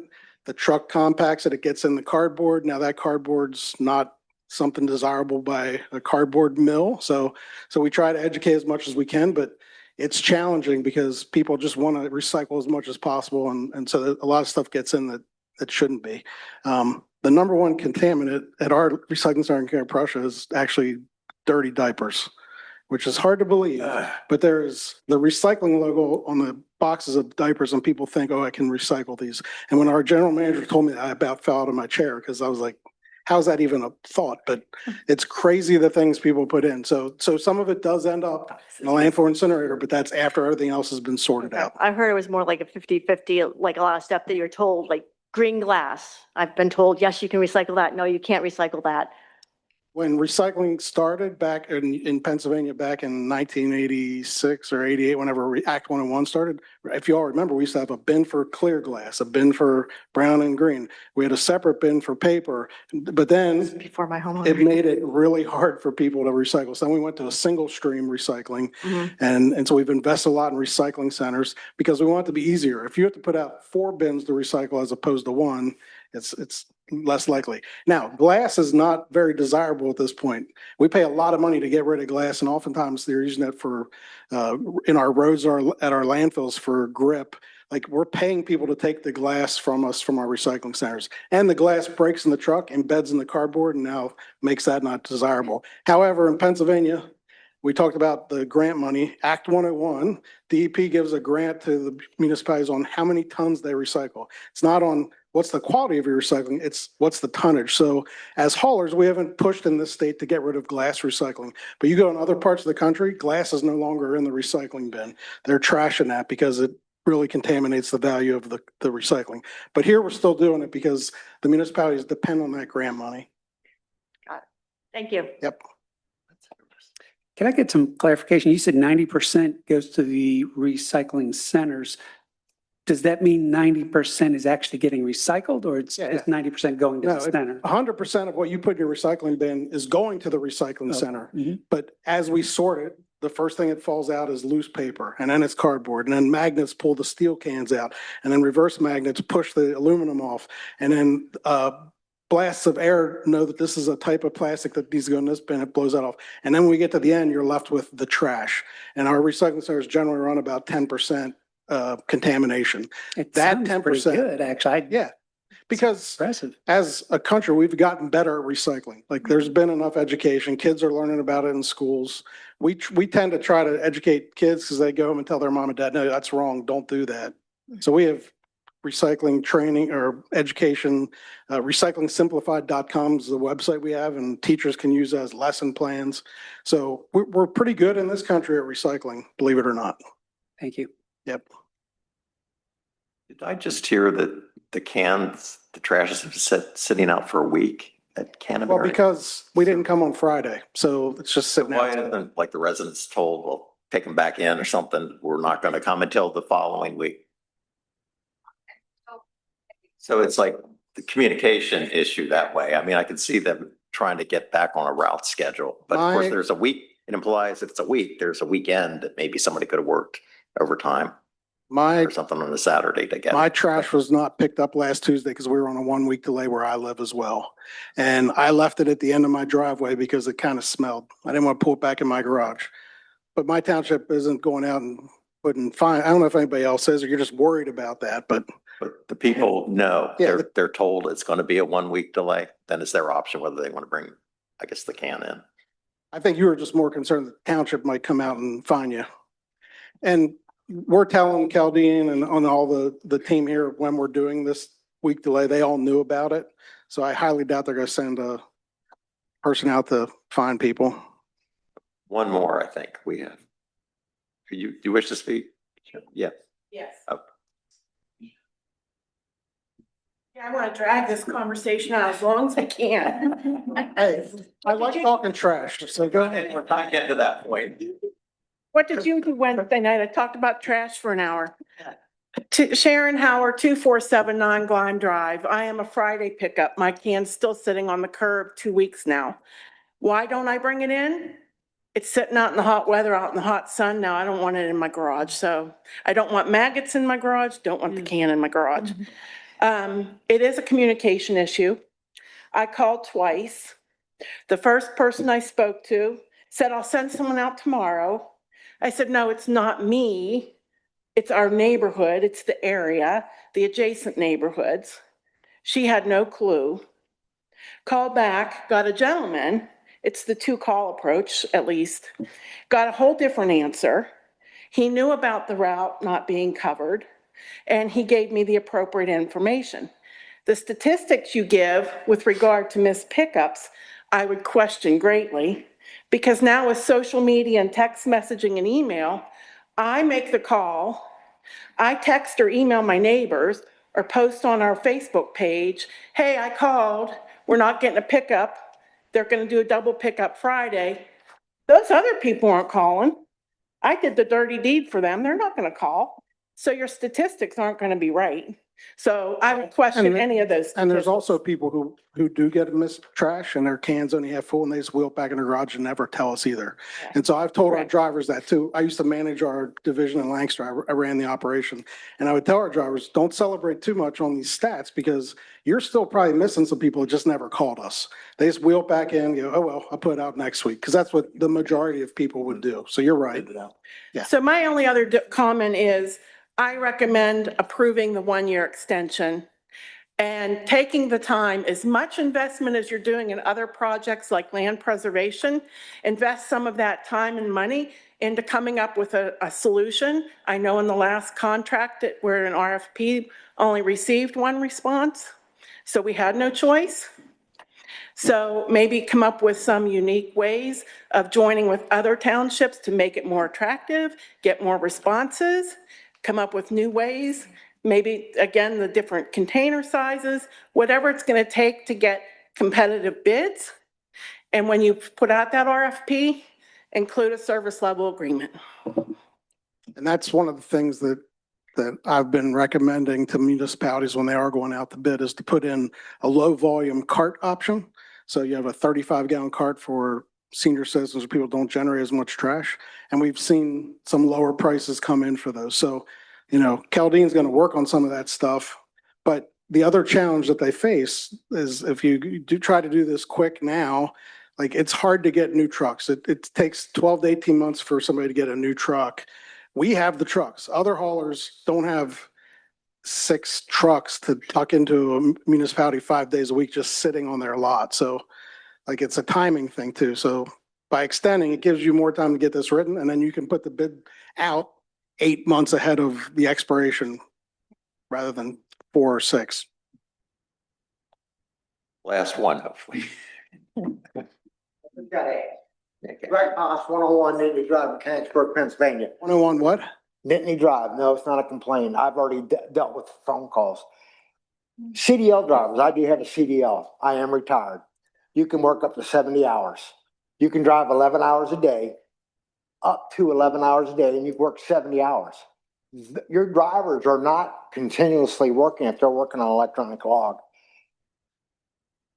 You can request from 60 to 70 so you can get the work done.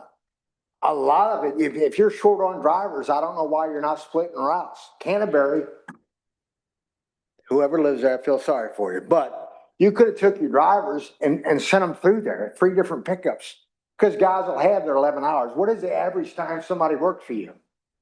A day, per day? Between 10 and a half and 11 and a half hours a day. They're not driving 11 hours. They can work up to 14.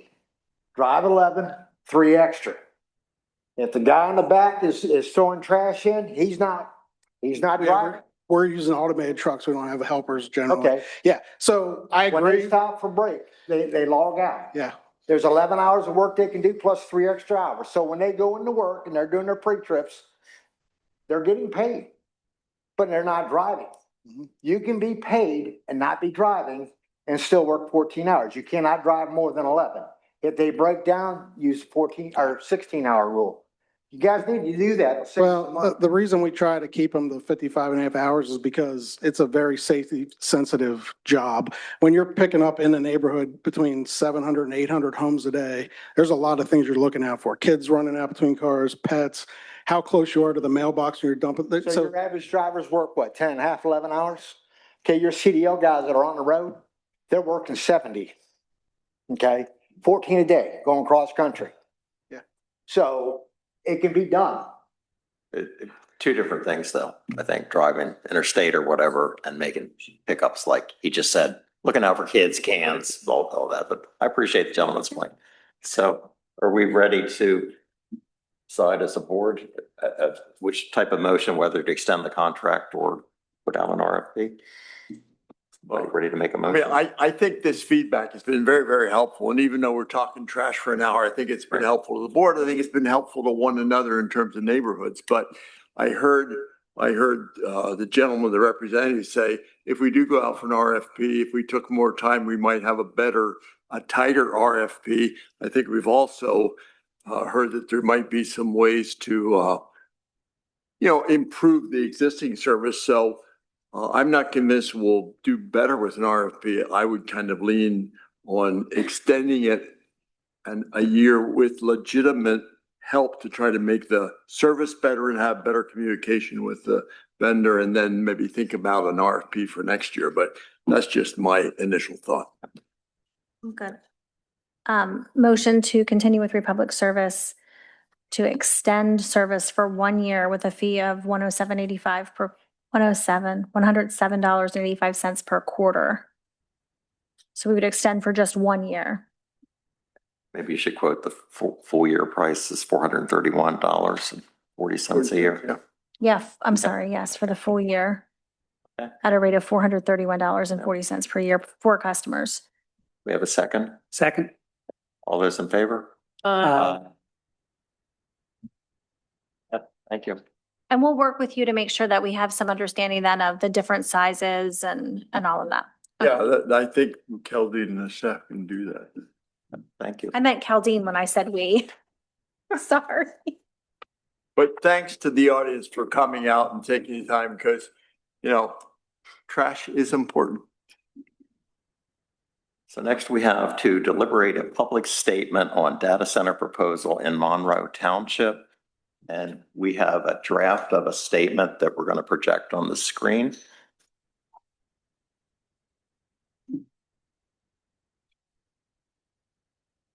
You want me to Everybody. walk through it, Eric? Yeah, yeah. We put together this draft of a potential public statement to inform the public of what's going on in Monroe Township and what steps Up Around Township will take if there is a real proposal to have a data center in Monroe Township. I think one thing that's important and one thing that's laid out in the statement, well, first of all, I believe everyone knows there's a meeting on June 11th. That meeting is not, there's no application for there to be a data center in Monroe Township. A company has gone to Monroe Township and said they wanted to make a presentation, but they have not presented any type of formal application to change zoning. So that meeting on June 11th is an informational meeting. As background, in December of 2025, Monroe Township enacted an ordinance that limits data centers in that township. They can only be in an industrial district or the highway commercial zoning district. For a data center to go in where is proposed in Monroe Township, the same supervisors who just last December voted to not allow this in residential districts would have to change their mind and allow data centers in residential zoning districts. To date, there's been no indication from Monroe Township that there's any desire to do that. And there's also been no submission by the developer of an actual proposal to develop a data center. It's just an informational session that's scheduled. If Monroe Township wanted to change their zoning, there would have to be a number of public activities that would take place before that zoning change could take place.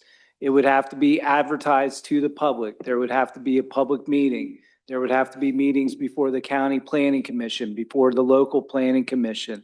All of those things would have to happen publicly before Monroe Township could change its zoning. So there is going to be, if there's even a proposal on the table, which right now there's not, but if there's a proposal on the table, there is going to be much opportunity for the public to participate before Monroe Township would be allowed to change their zoning ordinance. All of those are requirements under state law. If they don't follow those requirements, the change would be invalid. The Upper Allen Township Board of Commissioners has heard from residents. We understand that there's major concerns about if a data center would go into that residential area.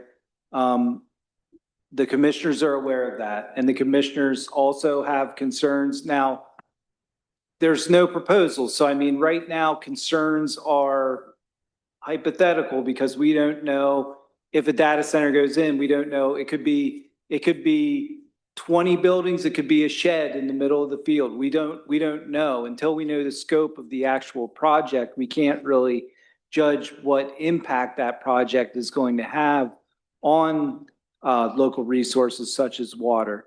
But the commissioners are very in tune with this. I believe the commissioners, some of them have reached out to Monroe, people on the Monroe Board of Supervisors to discuss this. And they are prepared, Upper Allen is prepared if necessary to take whatever actions are necessary to protect its residents. But we just want the public to understand that right now it's premature to take any type of actual action until there's actually a proposal on the table that can be studied. But there will be much opportunity for the public to participate in this before Monroe Township could change their zoning. And all this is set out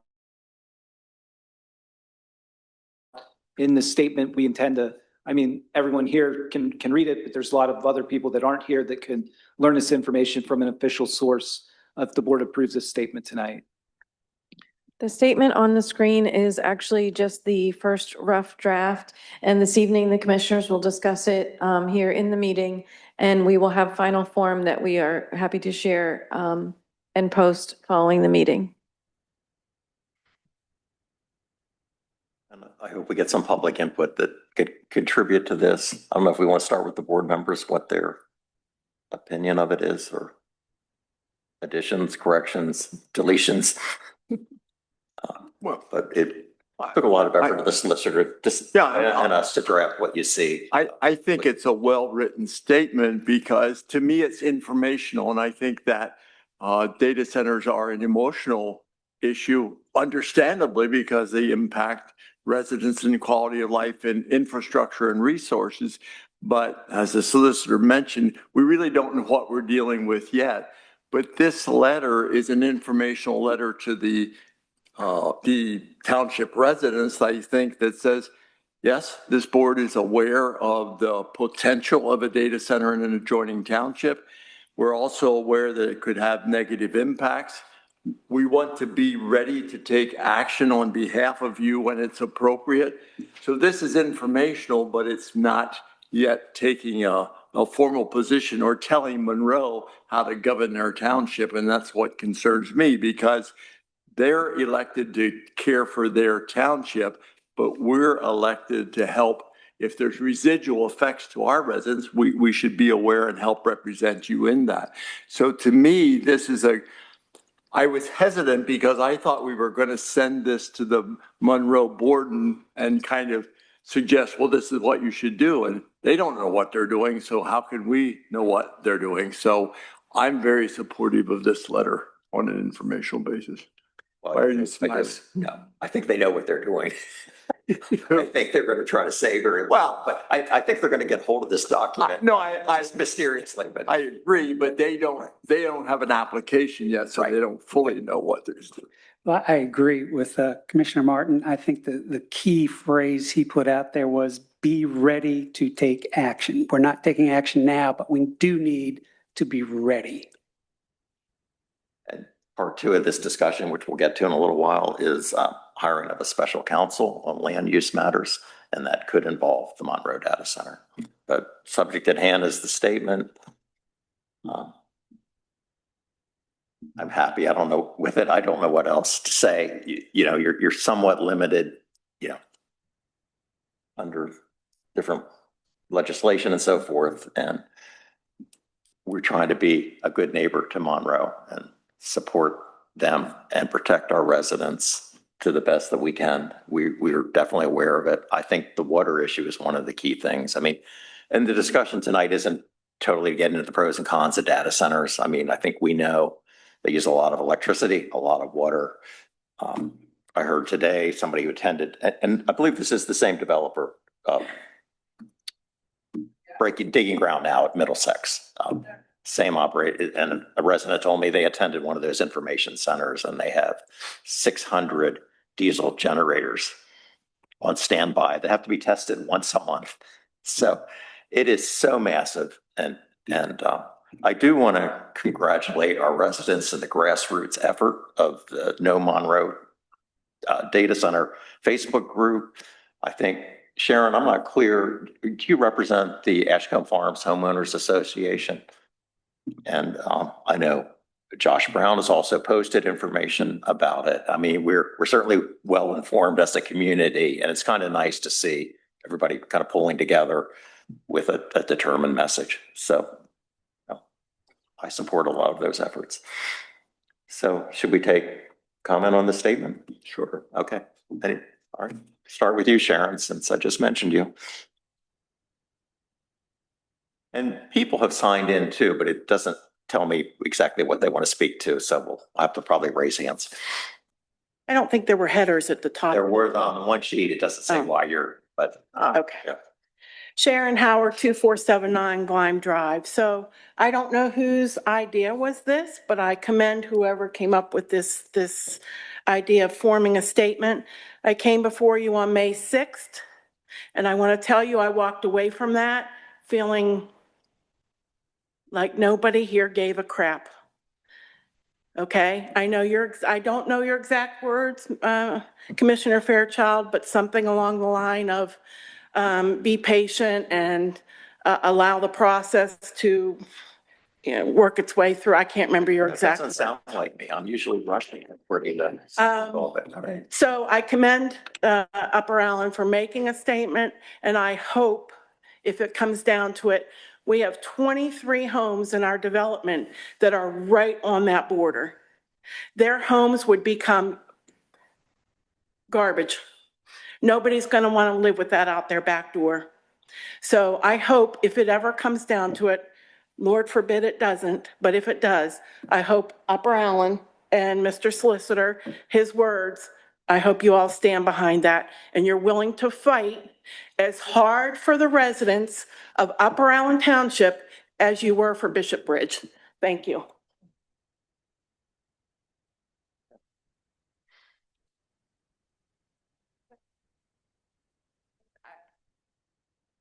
Michelle Parsons, 2232 Canterbury Drive. I just have two questions. One, does Upper Allen have have y'all done any data center zoning planning? I don't know, so that's why I'm asking. Solicitor can address that. We have a pending ordinance. It's been advertised. We are working on it. There's been some criticism. We don't have it. 'Cause that's We're- what they're we're recommending, specifying yeah. It will only be allowable. Yeah, it's being recommended that's why a lot of more lawmakers are starting to say, let's slow this down so that townships have the opportunity to But make. Monroe has an ordinance, yet they still are going to receive this presentation. But we need to make sure we have our protection in place, so if we have the fight. The other thing is, I know that I think it's Senator Rothman. Is that it? He is proposing a bill, I think it's 939 or something, it's 9 something. 939.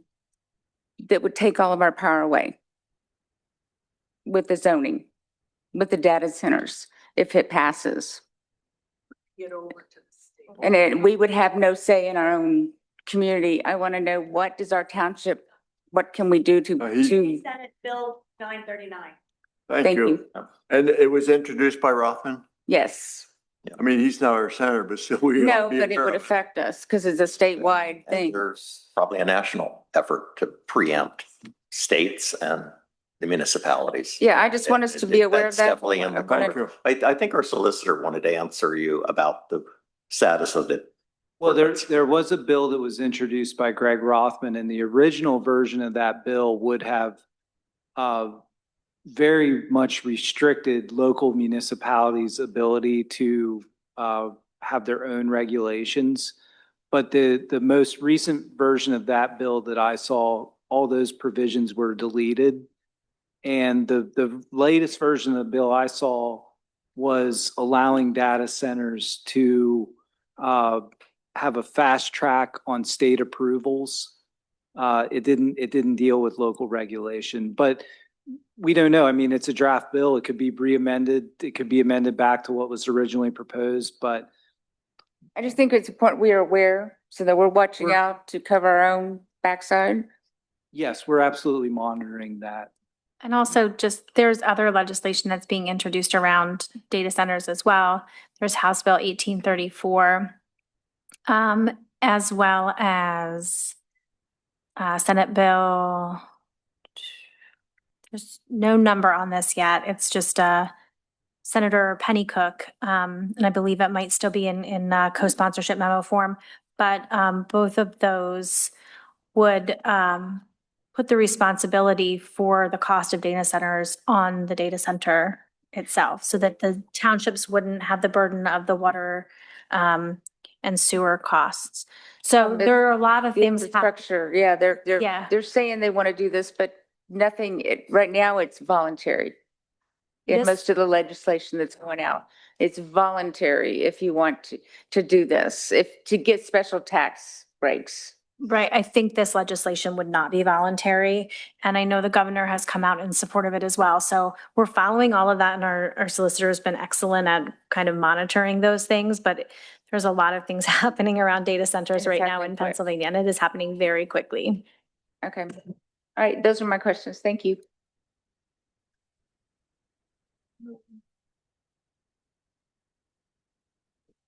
She was halfway here, so let her continue.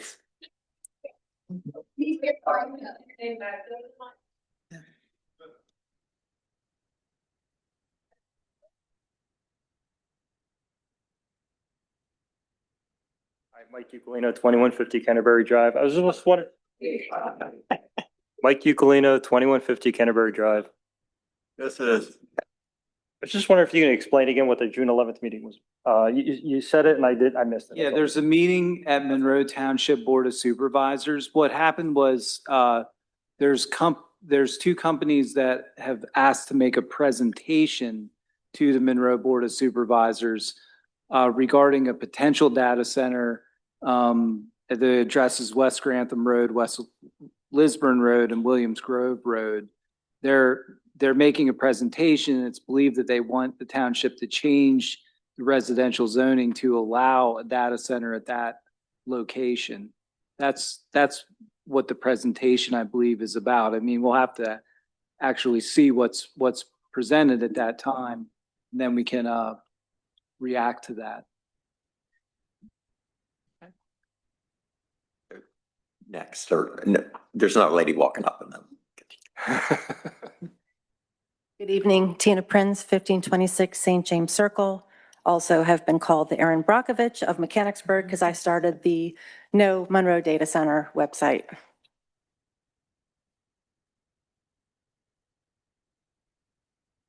Thank you. Thank you. Thank you. So for the gentleman who wasn't aware, so 826 West Grantham Road and 1435 Williams Grove Road have been requested, supposedly secured property with the two companies that are properly digging up Middlesex Township. They have asked for these two properties, but if you look at page 2 of the handout, Fine Line Homes owns 4 of the 5. If one of these properties fall, they will all fall. That is the concern. If you look at all the neighborhoods that are Upper Allen, highlighted in white, this will be bigger impact than just Ashcombs, Rose Garden. It will be multiple neighborhoods, people on wells, public water. I had someone in Mechanicsburg say, "Oh, I'm in Upper Allen Township, I'm fine." I said, "Where do you get your water from?"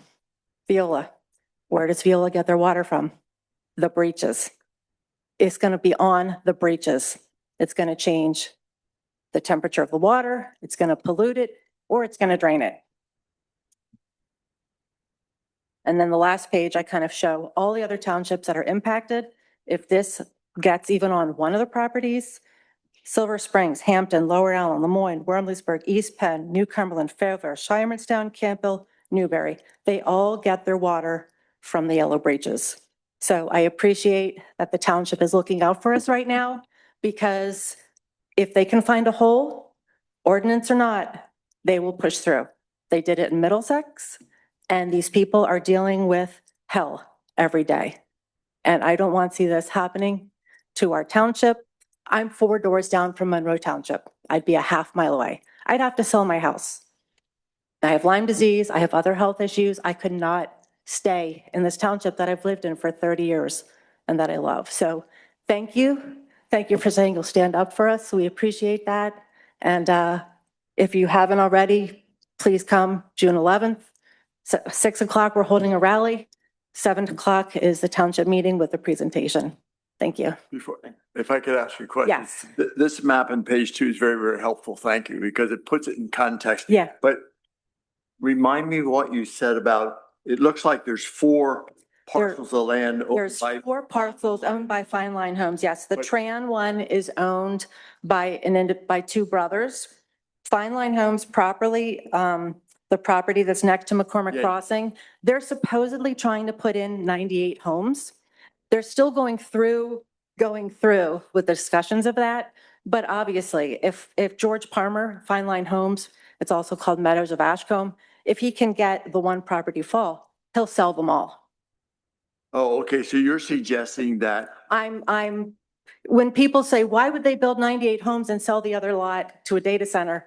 They couldn't sell them, and they know that. Oh, okay. So I'm saying, if we open our eyes and look at it, and You and wouldn't is it- do that. Is it correct that I think the data center is going where the old farmstead was, where I used Yes. to get jugs of milk years and years ago? Yes. So that is there also an approved land development plan to put homes there? no. If you look at the Monroe Township just- Comprehensive Plan from 2007, Yeah, they had proposed 750 homes Right. on all these lots. that's right. Well, they couldn't find sewer capacity. So they kind of focused on this one lot and they wanted 220 homes. Then they're down to 98 because sewer capacity.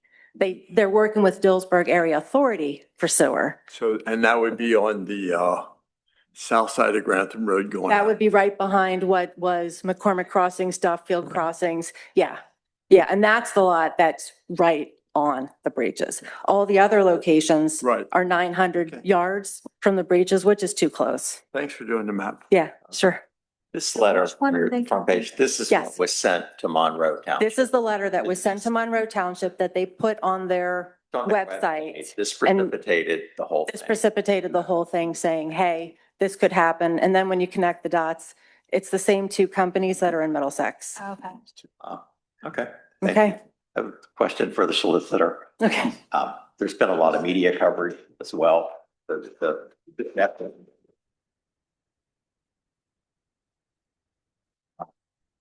Carlisle Sentinel had a front page story last week interviewing, was it Ian Flybush, by bungling his name, but a lot of quotes. It was well sourced. Is that admissible in court or what, statements to a newspaper, to a reporter? Okay. Well, they're considered to be hearsay, so typically to get in those, if you wanted those statements in as testimony, you would have to actually get the person who made the quote to testify in court. There are some exceptions where you can get in newspaper articles, but court always prefer live testimony over newspaper sources. And that doesn't, if you just use the newspaper article, it doesn't give the opportunity to ask that person any additional questions or any clarification. So courts always prefer live testimony. I mean, the news, they interview a person, they put things in quotes. I'm assuming that's accurately sourced, that they have recordings or whatever. But I was concerned when the developer said, well, we have all the resources at this site, which implies water, electric, all of that. And newspapers will also, they protect their sources, they fight, they do not. They're attributing it to this. They interviewed them, one of these partners that's going to be presented. And I mean, we're told not to say very much as, commissioners legally, but this gentleman, we're not, being quoted in the paper per se, anything really that aggressive. But they have their sales pitch, but part of that's already been revealed in the newspaper. And I just didn't know if that's admissible or not. You could ask the person if they said that. Okay. And All right. We have other lady in blue here in the second row was ready. I see you, and there's another lady back there then. Yeah. Thank you for doing the draft. I appreciate that very much, and I think Ashcombe Farms residents do. I'm Victoria A. Caparella. I live at 2470 Lobach Drive, Ashcombe Farms South, and we're seconds from the planned data center. I understand, and I don't know if this is true, the part of Monroe Township is, or should I say, Ashcan Farms is on like the borderline of Monroe Township. Is that correct? It is, okay. Well, anyway, I have my notes here, what I have written. And this is for a gentleman back there. He said he just found out about the data centers yesterday. So this would, and most of you know what they are, but I would like to read it if at all possible. For those who don't know about a data center, it is a warehouse full of nothing but computers and very, very, very few employees. All these computers are doing is collecting information on the population. They are building them on our farmland, ruining the soil for hundreds of years. Lights on 24/7, water and electrical, excuse me here, I missed, constant loud humming, drawing water from our wells, creeks, and rivers. Also putting a burden on our water and electrical grids, raising the prices of our utilities. Who is selling their land in data centers? That is what we should know. The public should know. They are taking money from our fellow man and environmental for centuries to come. The township and counties are rezoning the land and for these purposes and not for what it was intended for, either agricultural or residential to industrial. Energy consumption, water consumption, skyrocketing utility bills, heating generations, noise pollution, air pollution, plummeting home values, loss of civil rights, censorship, arrest, and that might be occurring, I don't know. They cannot put in data centers, it's against the National Security Act. The data centers are made with China infrastructure and semiconductors. A data center in Texas was denied by using this. So they have to be American made. There is Pennsylvania Constitution, Article 1, Section 27, ratified by the voters in 1971 by 4-1 margin. Reads is full. The people have the right to clean air, pure water, and to preserve, the preservation of the natural scene, historic and aesthetic values in environmental Pennsylvania public natural resources are the common property for all people, including generations yet to come. So I just want to make that statement about it's against the Pennsylvania Constitution and the National Security Act. And I hope that this does not go for data centers that do not have them, because what I have read, and it depends on how big they are, they could affect a 5 to 8 mile radius. And they dry up the wells, the streams, the rivers. They use so much water.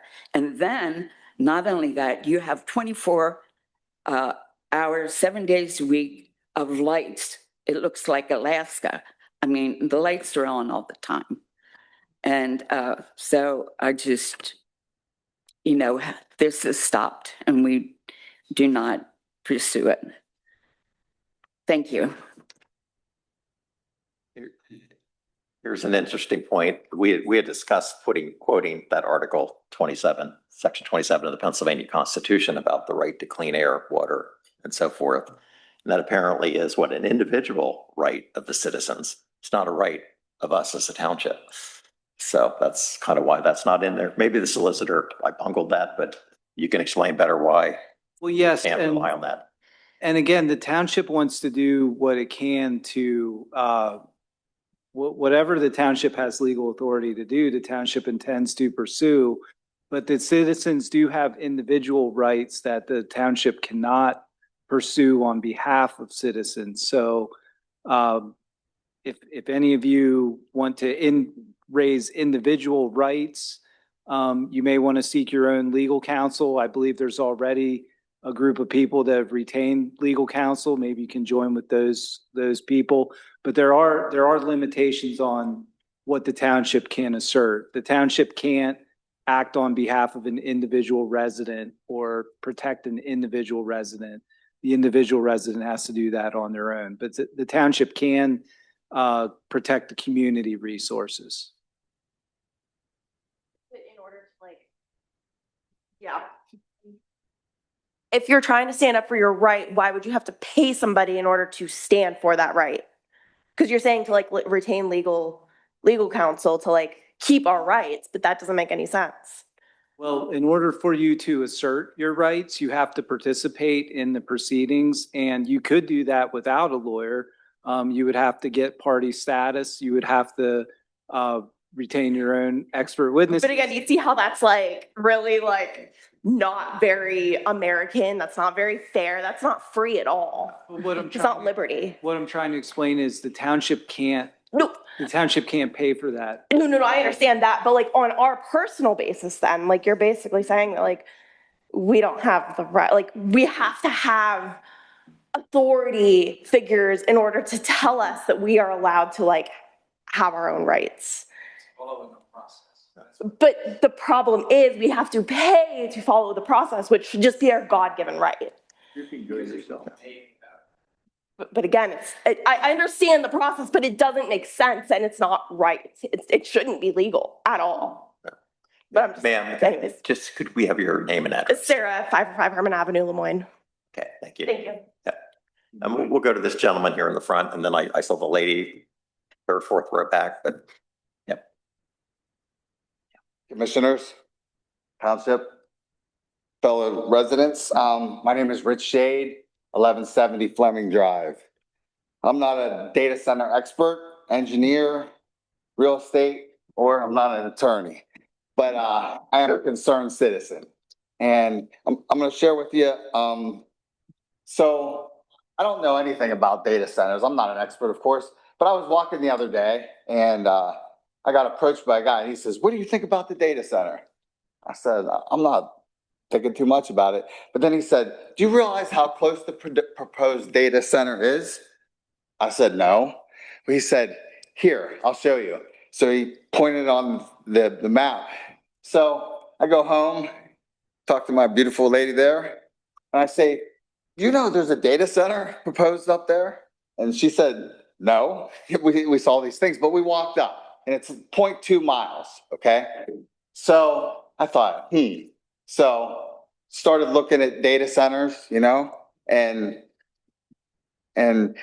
so then I thought, I'll do some research, but I said, better yet, I'm gonna go speak to some people, see what they're thinking. So I go talk to this lady, and her husband called her from California, and she's in a panic. This lady, she said she didn't sleep for 5 days, and she was just telling us her story, how she looks at her beautiful sunset and how it's devastating her. So I won't take up any more time, but if you're watching Facebook, the Facebook page, I like to record everything I do. So, and I went up there to Middlesex Township and spoke to the residents, and it's a monster. It's a monster. It looks like a monster. So I especially talked to Dolly. I talked to them down there and I shot the video. She has this beautiful house, beautiful pool, 4 generations deep, beautiful farmland. And right over there, the data center, it's a big fence, like a state prison, But I'm able to look over the data center or the proposed, no, it's under construction. There's nothing they can do. I'm glad we're here now because you guys got to do a whole, not you, I think you're with us. It appears that you guys are really with us and I really appreciate it. Thank God. But it looks like over there, I don't even know why they're entertaining this. Why are they even entertaining putting a monster of a data center right there? I mean, people, their net worth, a lot of people's net worth, some people have more money than others, you know? And there is a legal fund and we contributed and we're gonna contribute some more, as much as it takes, really. And so, but a lot of people's net worth is in their house. And their house, do you know what that lady said to me? She was crying. Did you see the video? Yeah. You said you watched it. That's the only reason I'm calling you out. I appreciate that. But she said her house isn't worth anything. She can't sell it. And the data center people didn't offer her anything. Anything. Nothing. Zero. And like I said, I'm not an expert. I'm not the lawyer sitting over there. And I don't know all that stuff. But I do know what people tell me and their real lived experience.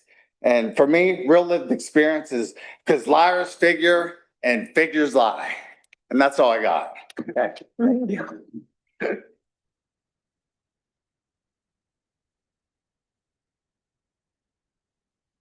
Hello, my name is Jessica St. Clair. I live at 923 Petersburg Road, and that does happen to be in South Middleton Township. The reason I am here today, first of all, in all disclosure, I am running against Thomas Kutz, who is our state rep for the House. The House Bill 1834 that you did reference, our representative did vote against that and did vote to pass the costs on to all of us. So that's part of the reason I'm here. But to speak to this, that statement is well written, and thank you for allowing the surrounding townships to make sure that Monroe has the legal rights to be able to push back against it, because Middlesex was threatened with lawsuits and things like that. So this is one more thing that will help keep the Monroe data center away. I am with Tina. We are going to be there next week to make sure that it goes the way we need to. I have a background in environmental science. There is no one in the state at this moment that has that background. And coming into this next session, we will be writing the laws. While that's happening here in Upper Allen, you need to do a 180-day moratorium, because if you get an application tomorrow, you have to go on your existing zoning regulations for that data center. I think it's called the horse is out of the barn or something like that. So I appreciate that you are doing let me go and then you can finish. I appreciate that you're doing the hard work of making sure you're putting a regulation in place. But until then, you can have 180 days before they're allowed to do that. Also with that state constitution, these things are still regulated. They have permitting and things like that. So theoretically, the water should be pure that's coming out. It isn't like that right now in Middlesex Township. So this specific company is acting in bad faith for what they're using with the state requirements. So the dust and the noise and the things. Also, as an environmental scientist, I am not completely anti-data center, because things like medical research is really going much faster with AI than it could with our human brains. However, data centers can be carbon neutral and they can be zero water. The only reason they are not being like that right now is the people who are paying to put these in are the richest and wealthiest people in the world. And if they can save a few dollars to pass all of these issues on to us, they will. So basically, I'm here to say that I am in support. Please, please put a moratorium on so that nobody can come and ask you for those permit requests without it being in place. And also, I'm another resource, since there is nobody out there right now who has that background. Thank you. Could you make sure that Alexis has your information? I would appreciate that, because I think I'm really interested in what those criteria are for the data center, that then we could incorporate them in our ordinance and, hold people accountable. Because what I'm learning is that just because you have something zoned residential or however you zone it, that doesn't necessarily mean that it can stay that way. And we as a township could be sued to force us to change it, which is why we're also looking at the land preservation at the same time that we're kind of dealing with what's happening in Monroe Township. So if we could get your information, that would be fantastic. Thank you so much. And I believe Cumberland County gave you guys suggested language. I have looked at that suggested language, and again, not environmental scientists have written that, so there are a few holes there too. So I would be happy to help you fill those holes as well. Thank you. Thank you. Can I hear your answer, though? I just wanted to get my 3 minutes in. Yes, the township has already advertised an ordinance that would limit data centers in Upper Island Township as a special exception in the industrial district. Okay. So under the pending ordinance doctrine, that would apply if the township, even if the township would Yeah. pass an ordinance after an application was submitted. So there's really not a need to do a moratorium. And so the public understands about the delay in the enactment of a data center ordinance. We had staff turnover at the township. Our community development director moved out of state, and it took a while to fill that position. And we wanted to have a very qualified individual work on this ordinance. We didn't want to rush it through. We have now hired a very qualified individual who's working. We're working together to put an ordinance in place. We'd be happy to take any input that you have to offer. But as for a moratorium, I think we'd be better off just Thank you for just explaining that. finalizing Yeah. that data center ordinance. I don't That's think- why you're the lawyer and I'm the environmental scientist. To amplify Josh's point, and not to put you on the spot, Michelle, but could you say a few words and maybe explain your previous position and your familiarity with data centers?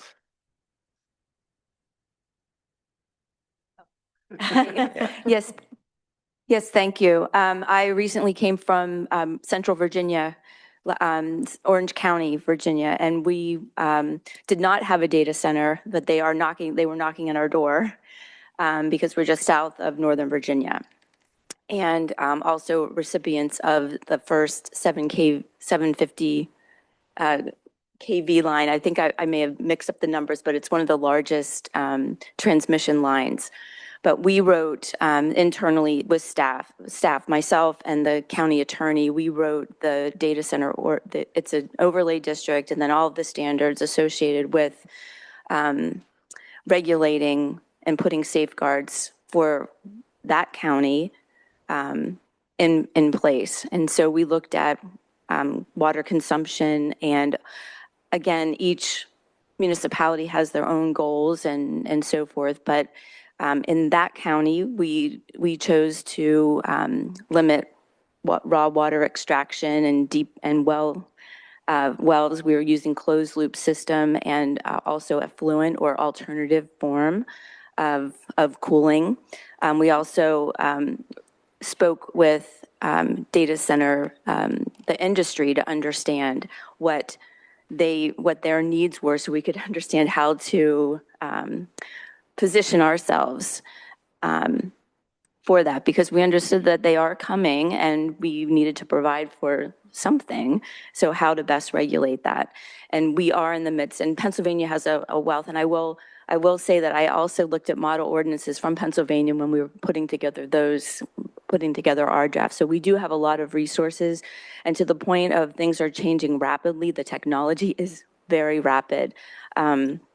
And just in terms of setbacks and how buffers work and mounding and that's what we're noodling on right now, is how to best articulate this. And if I may, we're also proposing maybe looking at a conditional use as opposed to special exception as we move forward, and setbacks and mounding and a thicket of vegetation in terms of a buffer, and looking at sensitive receptors and all those sorts of things. And I don't know if I'm going too far. Okay. You're making me feel better. Sorry? I said you are making me feel better. Oh, This good. seems like so much information. You've got a lot of background, so I'm very appreciative. Yes, I just am really thoughtfully looking at our industrial district and how to best describe and put the standards into place. So Thank you. Thank you. And I would say we do owe the developer due process to be heard. And the industry is rapidly changing. If they can magically say we're going to recycle all the water, we're going to put solar panels on the roof of this thing, we're not going to take electricity from anywhere else, and we're not going to need all these diesel generators, it would make it a more palatable project. So they need to, have their chance to present, and hopefully they will be given the half hour to present, that we all learn more. So anyway, all right.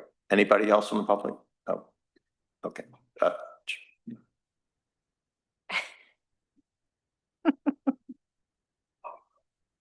There you are. Josh Brown, 834 Grantham Road. First off, data centers, educational moment. I will disclose I do work in technology. Okay. Second thing is, Josh, great write-up. Thank you. And thank you to the staff and everybody. With your point of how data centers are built and how they're cooled and how they're electric, how they're provided with power and diesel generators and all that stuff. Correct. How many of you have iPhones right now? How many of you have Android phones? Okay, all of us. All of us do. So all of our communications do go through data centers. How many of you have a Netflix subscription? How many of you have Apple TV? How many of you, if you could go back to a flip phone, I'll join you. But but you get my point that all this stuff is hosted. All your emails, Facebook is hosted in data centers. Okay. All of our communications that we use today are in data centers, plain and simple. I hear you. I hear you loud and clear. I get that. I do. But I just want to make sure that we're all in the same chapter here, that data centers do host our stuff today. I mean, if you're taking photos and you're in an iCloud photo library, your picture is going to go somewhere if you're paying for a subscription.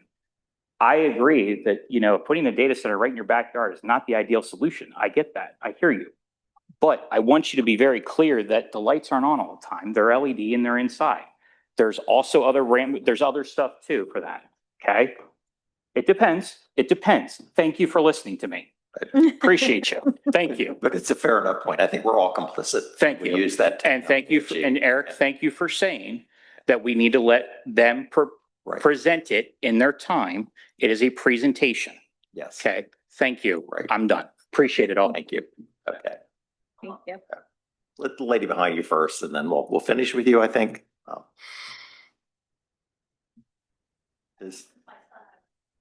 And I think your name is the same. You were Rebecca before, Rebecca Smith, 2193 Hastings Drive. so you haven't moved either. So, okay. Okay. It is true that data centers can be built responsibly and environmentally safe. Unfortunately, they're usually not. If you just look up Stargate and look at what it looks like, it is a disaster. And it's just environmentally unsound and pollutions and stuff like that. And it is true. Our phones are streaming. Everything that we've been doing now on our computers do use data centers. We've been doing it for 20 years. Why do we not suddenly need hyperscale data centers such as Stargate? We do need the AI for medical advancements. We need to do it responsibly. We need to go slower. Question.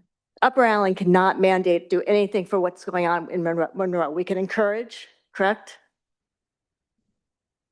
Correct. Monroe Is their own entity. They have their own Okay. township and they have their own governing body and they Okay. set their own laws. And it's beautiful. Monroe, I mean, that's, look at that green. We don't want to lose that green. And the concern I have is I'm in Canterbury Estates, which is like, it's 2.4 miles away from there. And if a data center goes in, property values decline, not just from Canterbury Estates, but all of Upper Allen. I would be the last generation who lives in Upper Allen Township. My house would not sell. And we're dead. I've just put it that way. If they put in a large hyperscale data center that is not is not environmentally safe, our township dies. Thank you. Mr. Shade, and there is a lady in the back with her hand up. Do you want to come come up? Yep. You weren't fast enough on the draw, Mr. Shades, so you. Where? In the blue sweater. Susan Miller, 934 East Lisburn Road. And I hear the concerns of all the neighbors who live around those areas. They're all very, very important. I just wanted to throw out one other thing that's within the township that could be affected is the Trout Run Nature Preserve that is just, there's Ashcombe Farms, then Creekstone Manor and the Audubon Trout Run Nature Preserve is there, and that's a wetland area. Also, the Trout Run stream that runs through this area that could be affected. So I just wanted that to be on the radar as well as other areas that might be affected. Thank you. Thank you. And I've been missing the one lady back like 5 rows, but you, yes, you. Ken had a better vision toward you, so thank you. Thank you very much. I sent a letter to you last week. I just wanted to read it this evening so it'd be part of the minutes. My name is Cheryl Ginther. I live in Rose Garden, just over the. I remember your letter. Did you get one? Thank you so much. I appreciate you reading that. I was going to tell the Monroe Township that the no data center people that the email went into our junk folder. So. Well, no, I didn't email it. I mailed it in the mail. To count it, to find it, so. Well, I mailed but we it in did the find mail. No, I mailed it in the mail. Yeah, we definitely got yours. So Okay. thank you. Well, let me I'm not going to read everything. I just would like to just say, Yeah. Dear Upper Allen Township Board of Commissioners, Eric, Karen, Kenneth, Phil, and Jennifer, I wanted to send my thanks to each of you for your continued and faithful support to the residents. That's me. That's them. That's you of Upper Allen Township.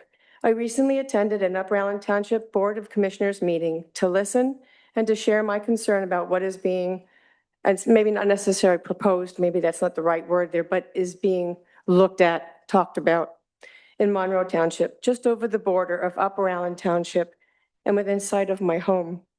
Data centers have taken the whole country by surprise, it seems, as I am reading more and more about centers already built in our country and the huge negative health impact these data centers are having on the residents, water table, air, and animals around them.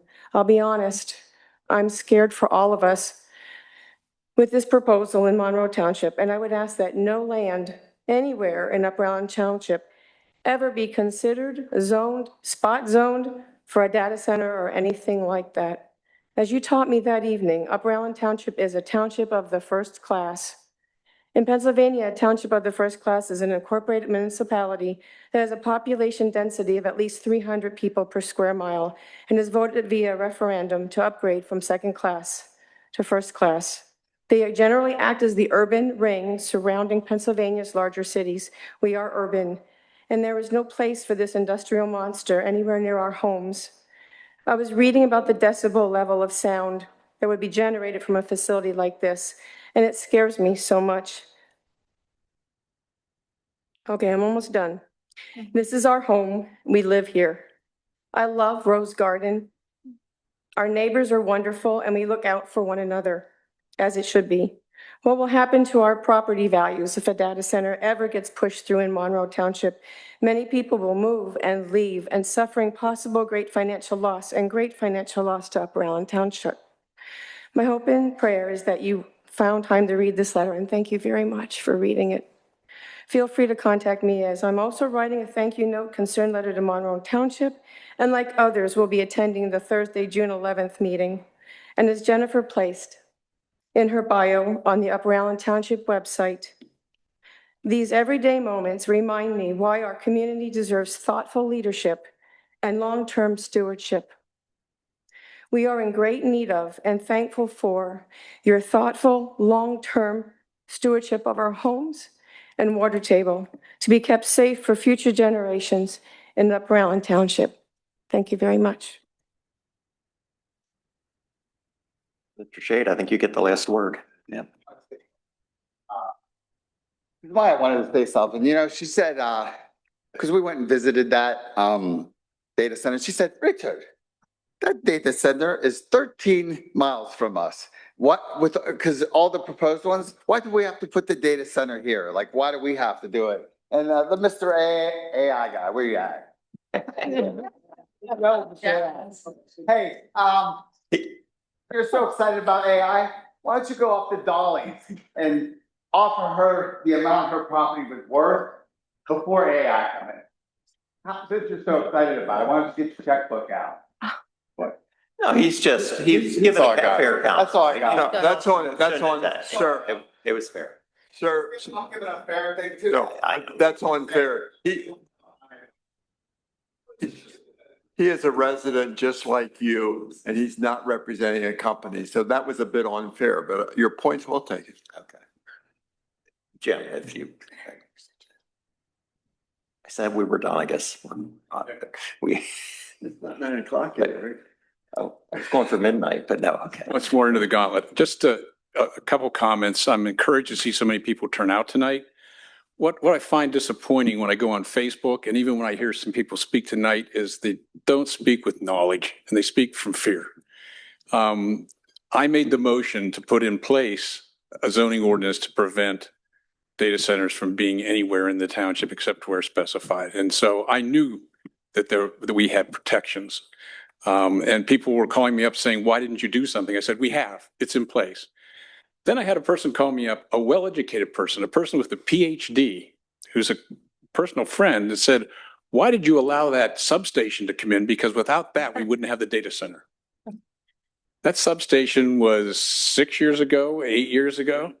And people have to understand substations are regulated by the PUC, not by the township. And there are certain levels of government that have purview over other levels. And I just ask people to take a moment and come back and talk to a source that really knows what's going on. There's so many rumors going around. It's really disappointing and again, this person was a well-educated person. And after I explained things to them, they were fine, but they live over close to one of the locations and everybody's excited. I understand that. You have to listen to a proposal. You don't have to approve it, but you have to give them the chance to speak. And that's all that Monroe's doing. And everybody's ready to get out the torches and the pitchforks and burn the monster. I mean, it hasn't happened yet. I just hope people can stay alert, but don't go after the supervisors. They have to listen to this.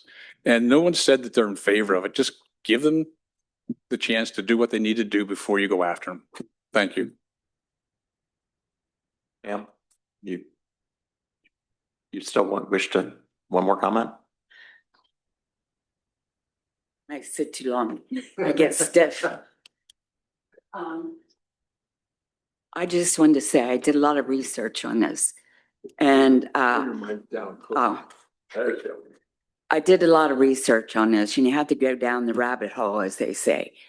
And I think you ought to look at the first states who have done it, like Texas and Georgia, and see what the repercussions are. I mentioned some of them here. I tried to keep it short. I just read Lake Tahoe. It's beautiful, large, beautiful, wooded area, high in the mountains. The residents there, 50,000 residents, got a letter just the end of May saying that in May of 2027, the water pressure of their homes and everything will go down 75%. And the rate for the water and for the electric is going to go up to 77%. Now, I might have those two percentages backwards, but they're very close together, 75 and 77. So I think we need to check into these things and, come up with a decision. I mean, I read where the AI smart meters, smart temperature things and everything is what's driving this. And it just started. I mean, it was the end of 2025 that you started hearing anything about data centers. So it's just something to look into and research. Thank you.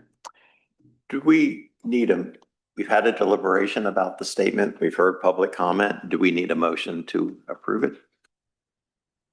how does the, Well, yes, we take that I action? would recommend, and there may still be, I don't think we have to completely finalize wordsmith it tonight, but if you're in general agreement with the points that I've made in my summation, I think you can approve the statement and we'll finalize it before we put it out. I would move we authorize staff and the solicitor to finalize the statement regarding data centers that will be distributed or made available to the electorate. I second. Okay. All those in favor? Aye. Okay. We have a statement. Next, we have to hire special counsel for assistance in land use matters. And this was something that was precipitated mainly by me. As board president, trying to read the community sentiment and seeing that the residents themselves have brought in a land use attorney, Nathan Wolf, to represent themselves before Monroe. I believe at a cost of $2,500. And our solicitor is quite busy on a lot of other projects. And while this is very preliminary, it has the potential to expand into something much, much larger. As Ms. Prinz, gave us the information, when you look at the total amount of acreage available or possibly available to this developer, it's the same developer working on the Middlesex project. So I solicited a proposal from a law firm out of York that I know. It's the successor to my uncle's law firm. He is deceased. I have no interest in that, but I know they are good on land use matters. I noticed on the Facebook page, people were using quoting articles from MPL law firm. That's the name of this firm. And reached out to them. They were willing to step in to help us. It will be a high dollar rate per hour, but a possibly very limited engagement. They also represent Carroll Township as their solicitor currently. So that's what is before us, to authorize their engagement at between $300 an hour, $400 an hour, or $500 an hour. They want some preliminary research and meeting with staff about what our legal standing is as a township. That's why it's important, I think, that maybe the HOA in Ashcombe owns land into Monroe. Different issues like that need to be decided. I have a background in, driving a truck, but also doing high-level merger and acquisitions for CC&B Bank and other wealthy clients. I've seen the need to bring in higher-powered legal counsel sooner rather than later. And so I presented this to the board. We just received the proposal yesterday. And we can deliberate. I know Ken has a slightly different take on some of this, and I'll let him speak for himself, but that's kind of what we're looking at. Well, thanks for letting me speak for myself, Eric, because I'm generally not short in words, but I am very opposed to this. Now, he's not the law firm. I'm not familiar with him. Eric is familiar with him, and I am sure it's a good law firm. But I don't know why in God's green earth we're going out to engage a law firm who's unfamiliar with Upper Island Township, is not part of our fabric, and charges on average twice as much per hour as our own solicitor right here in the township, Josh, and his firm, which is supported by 89 other lawyers. There's about 90 lawyers in his firm. So he has resources, I would suspect, as deep as this firm from York. Josh is familiar with our township. He's worked with us a long time. He knows residents. He kind of knows how this township runs. He is qualified. As a matter of fact, he was just named in the Central Penn Business Journal as the top lawyer in leadership and law. So he's no slouch. And he was the person that led the fight in Camp Hill several years ago when Chick-fil-A was coming in and the residents were upset about that. So he knows the process. So I'm, this is not a commentary against the particular law firm that Eric is suggesting. It's a commentary, and we have a damn good lawyer now. We know what he charges. We know the work he does. And I don't know why we go out and bring in some stranger when we have good counsel right in-house. So I would not support this action. I would support Ken on that as well. I think if we're going to send a signal to our residents that we are in fact willing to fight as hard for the residents on this issue as we were on the Bishop Bridge, I think this is a signal that we are doing just that, to bring in a high-powered attorney to focus on this specifically. And I would be in favor of retaining him. I believe an ounce, well, you're going to speak, Jennifer, but an ounce of prevention is worth a pound of cure. I have another relative, I have extended family, quite a bit of lawyers. The lady from South Middleton, my wife's cousin is one of the lead litigators for Earth Justice in the Pacific Northwest. I just have extensive familiarity with higher level projects. And believe me, this has very likely potential to be a higher level project. And we will regret this for years to come if we do not engage the correct counsel now. And to the, I don't want to insult you, Mike, but I think it's absolute nonsense that our zoning will protect us. No, we need land preservation. We need proper legal representation. We're going to get, Monroe's going to get rolled over, and our residents are going to get rolled over. Yes, you may. So just to address that a little bit, when we talk about nonsense, to Ken's point, we have a solicitor here, and we talk about being responsible financially. We all just read a statement that said that no action is being taken at this point. There's nothing to address yet. There's nothing to address yet. We spent $25,000 in solicitor fees on the Bishop Bridge. We're still spending money. I don't believe that's correct. It's on the public record. We have the fees. We have it outlined. All the right to know requests came back and it was identified. Even the bills you approved today, you're still spending money on Bishop Bridge. Yeah, there was $41 for Bishop Bridge in the bills today. There was $12,000 that was tagged to right to know request. You can't necessarily go by the invoice for those who, and I found it informative. I know Mr. Brown back there did you segregate all the supposed, the Bishop Bridge to that category? But, we bought $4,211 worth of inflatable monkeys at the last meeting. We approved a bill. I learned how inflatable monkeys is a provider of things, but if we can, I do not expect this legal bill to be that tremendous, because it may go away, but I don't think it will. So it is just so incredulous to me at a $25 million budget, and how the bills tonight were what, $427,000. Spend that kind of money. We're good enough to spend that kind of money, but you want to hire the correct advisor here. And then, we dig in, we can't afford it, blah, blah, blah. We're looking to hire somebody before there's even an issue at hand. There is not a project yet. Yes, there is. You need to wait until you have the June 11th meeting. Take your politics somewhere else. I don't have, Eric, Yes, I you have do. no politics. Yeah.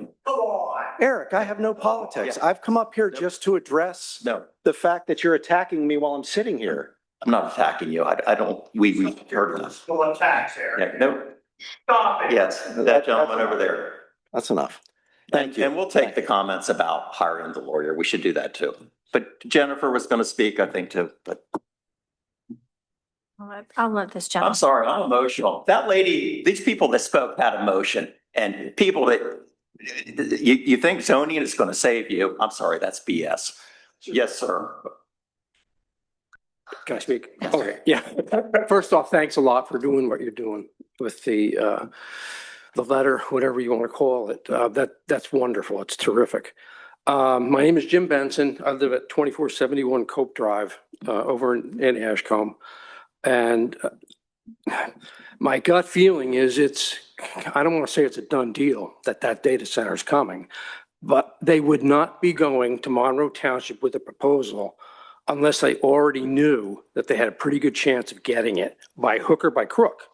Now, I don't know anything about the people involved or whatever, but imagine yourself, would you with these companies, they would be sending out people to scope out the landscape. They want to know what the public opinion is, et cetera. I don't think they'd even be showing up if they didn't think they're going to get it. To your point about hiring an outside counsel, I think it might be money well spent in the long run. And I'd be interested in hearing the attorney's, the solicitor's opinion too, whether that's something he's for or against. But I've been through this before. I sent you a letter. It tells you a little bit about my background. But you're dealing with corporations who have, and I don't know this one in particular, but if what I've read is true, they have pretty much unlimited resources. And we have to be prepared to do everything we can do to put ourselves in a legal position that we can actually be successful in a fight against the big outfit. And if that's what it takes, if it means spending money now on outside counsel, I mean, I'd be for it. Anyway. Are you suggesting that our current council can't do it? No, I'd be interested in hearing what he says. Would your a false argument, Ken, and not would your that's solicitor a strong argument. That's not what's at stake here. I've been up against the Philadelphia lawyers dragging their suitcases and they called me frivolous. I had a lawsuit against the West Shore School District years ago. Pro se myself. I learned a lot about it. It was frivolous, yet they sent a whole team of lawyers in from Philadelphia. Granted, you have more staff in Philadelphia, but hearing from two different attorneys is not uncommon in a larger project. And it is to your advantage. And if you all want to dismiss my own collective experience, I don't know what I'm doing here. Good enough to approve your bills, but obviously, to try to lead the board. But we'll hear more public comment. I didn't mean to attack Mr. Kleinpeter. I just wish we would argue this on something other than the cost or the false argument that we're somehow dissing our own solicitor. He's more than capable. He's going to be a part of this. He's hopefully going to help guide the other attorneys. Anyway. Thank you, Mr. Benson. Thank you. Yes, ma'am.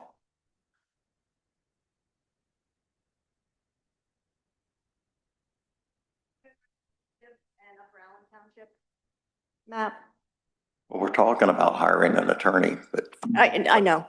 So if Monroe County is a done deal, okay, if we are very afraid that a data center is coming in there, not only is not our farms go at risk.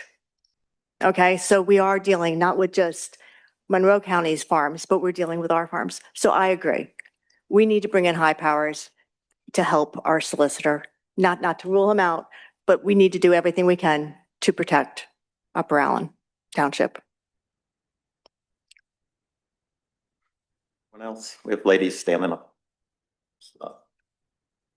Two ladies standing up in the back, one with her hand up over here, so. Deborah Stafford, 816 Flintlock Ridge Road. My concern is that last month and this month at this meeting, I'm basically listening to a statement that kind of says, hey, we're not really concerned now. There's nothing saying this is going to happen. They have to listen to these companies. This isn't a done deal. We don't need to worry. We don't need to rush our own ordinance because what we have in place will protect us for now. And then we turn right around and now you're telling us we need to get a high-powered lawyer and we need to vote on it and get it today because that's a done deal in Monroe Township. So I'm finding a hard time trusting what's being said here because I'm hearing two exactly different things. And it seems to me, if you can take the time not to talk to Monroe Township about the situation, you can take the time to see if there's anything to this before you get a high-powered lawyer that's going to stop a data center coming here. So I'm just concerned. Which is it? Are we at high risk and it's a done deal and it's coming in and we're slow rolling our ordinance and we need a big powered lawyer? Or is it that you're trying to rush to a lawyer before we really need it? Is it fair to say it's high risk, but it's not a done deal? Well, I guess I'm wondering, why does today need to be determined that you need a high-powered loader? It's next week. Well, I understand, but we heard all about how if they're going to do zoning changing, there needs to be public hearings and this and that, and it takes time. So you can't decide that at your next meeting, which will be, what, the week after the Monroe Township meeting or next month's meeting? Why does it need to be decided today? Presentation to Monroe? No, I'm saying, why do you have to decide today that you need a high-powered lawyer to take care of this problem if this might not even be a problem? I'm just getting two sides of the story. We're being told, yes, we got your back, it's fine, it's not a done deal. Even if it happens, it'll take a while. But then on this side, being told, we need to hire a high-powered lawyer and vote on it today. I'm just saying, I don't feel like what you're saying is going together. I think I echo your confusion a little bit, and I've had maybe a couple more days to digest this information. I'm concerned about that as well, and this is the way that I'm figuring it in my head. We pay for the attorneys to go to the June 11th meeting, or we wait and see what happens at the June 11th meeting. And then if we do decide we need to get high-powered attorneys to help us with the Monroe Township situation, we would be paying for them in the form of discovery, i.e. watching tape of the June 11th meeting and maybe having a paralegal do that later. My concern is that, as we've talked about, so much is changing so quickly. I think Josh can handle what we have in front of us now. I think we need to keep a close watch on Josh and Caldine and staff to make sure that we're not overburdening them with our land use preservation plans, the data center in Monroe Township, et cetera. I'd like to see us hold off on the attorney for right now, with the understanding that that June 11th meeting could be a trigger moment for us, where we then decide, I think we need to hire somebody to help us. I'm not even sure that we have legal standing. And I think that's something that Josh, I know okay. Okay. That just makes a lot more sense to me. What you're saying is see what happens. I mean, Josh can go to the meeting on June 11th. You know, you can pay the lawyers to watch it on, it's going to be the same amount. It's Right. going to take just as long to be in person or to watch it on TV. But I do want to make sure that we show appreciation for Eric for the work that he's doing to be proactive in this, because I think he's taking a lot of heat for simply taking steps to make sure that our citizens who are obviously upset about this situation, that we have somebody in our back pocket that we're aware of. We've already gotten the prices for. We've got somewhat of an agreement laid out. I really appreciate the fact that some of this has been done in advance, so that if on June 12th we say, we need to go, we need to get something under control, we've already had somebody do the research to find. And I'm not giving him heat for that. I'm just saying, I'm hearing completely different things. We're okay, don't worry about it, we got an eye on it. And then this is coming, it's happening, it's a done deal, we need a lawyer. So I'm just really very concerned that, you know, if this is supposed to be transparent and we're supposed to know, then those two things do not jive with me. And I think you meet in 2 weeks, right? So the Monroe meeting's in 1 week. So in 2 weeks, if they find, yeah, this is going forward, then certainly that would be a consideration. But I don't know that it needs to be hired tomorrow. That's just all I'm saying. Thank you.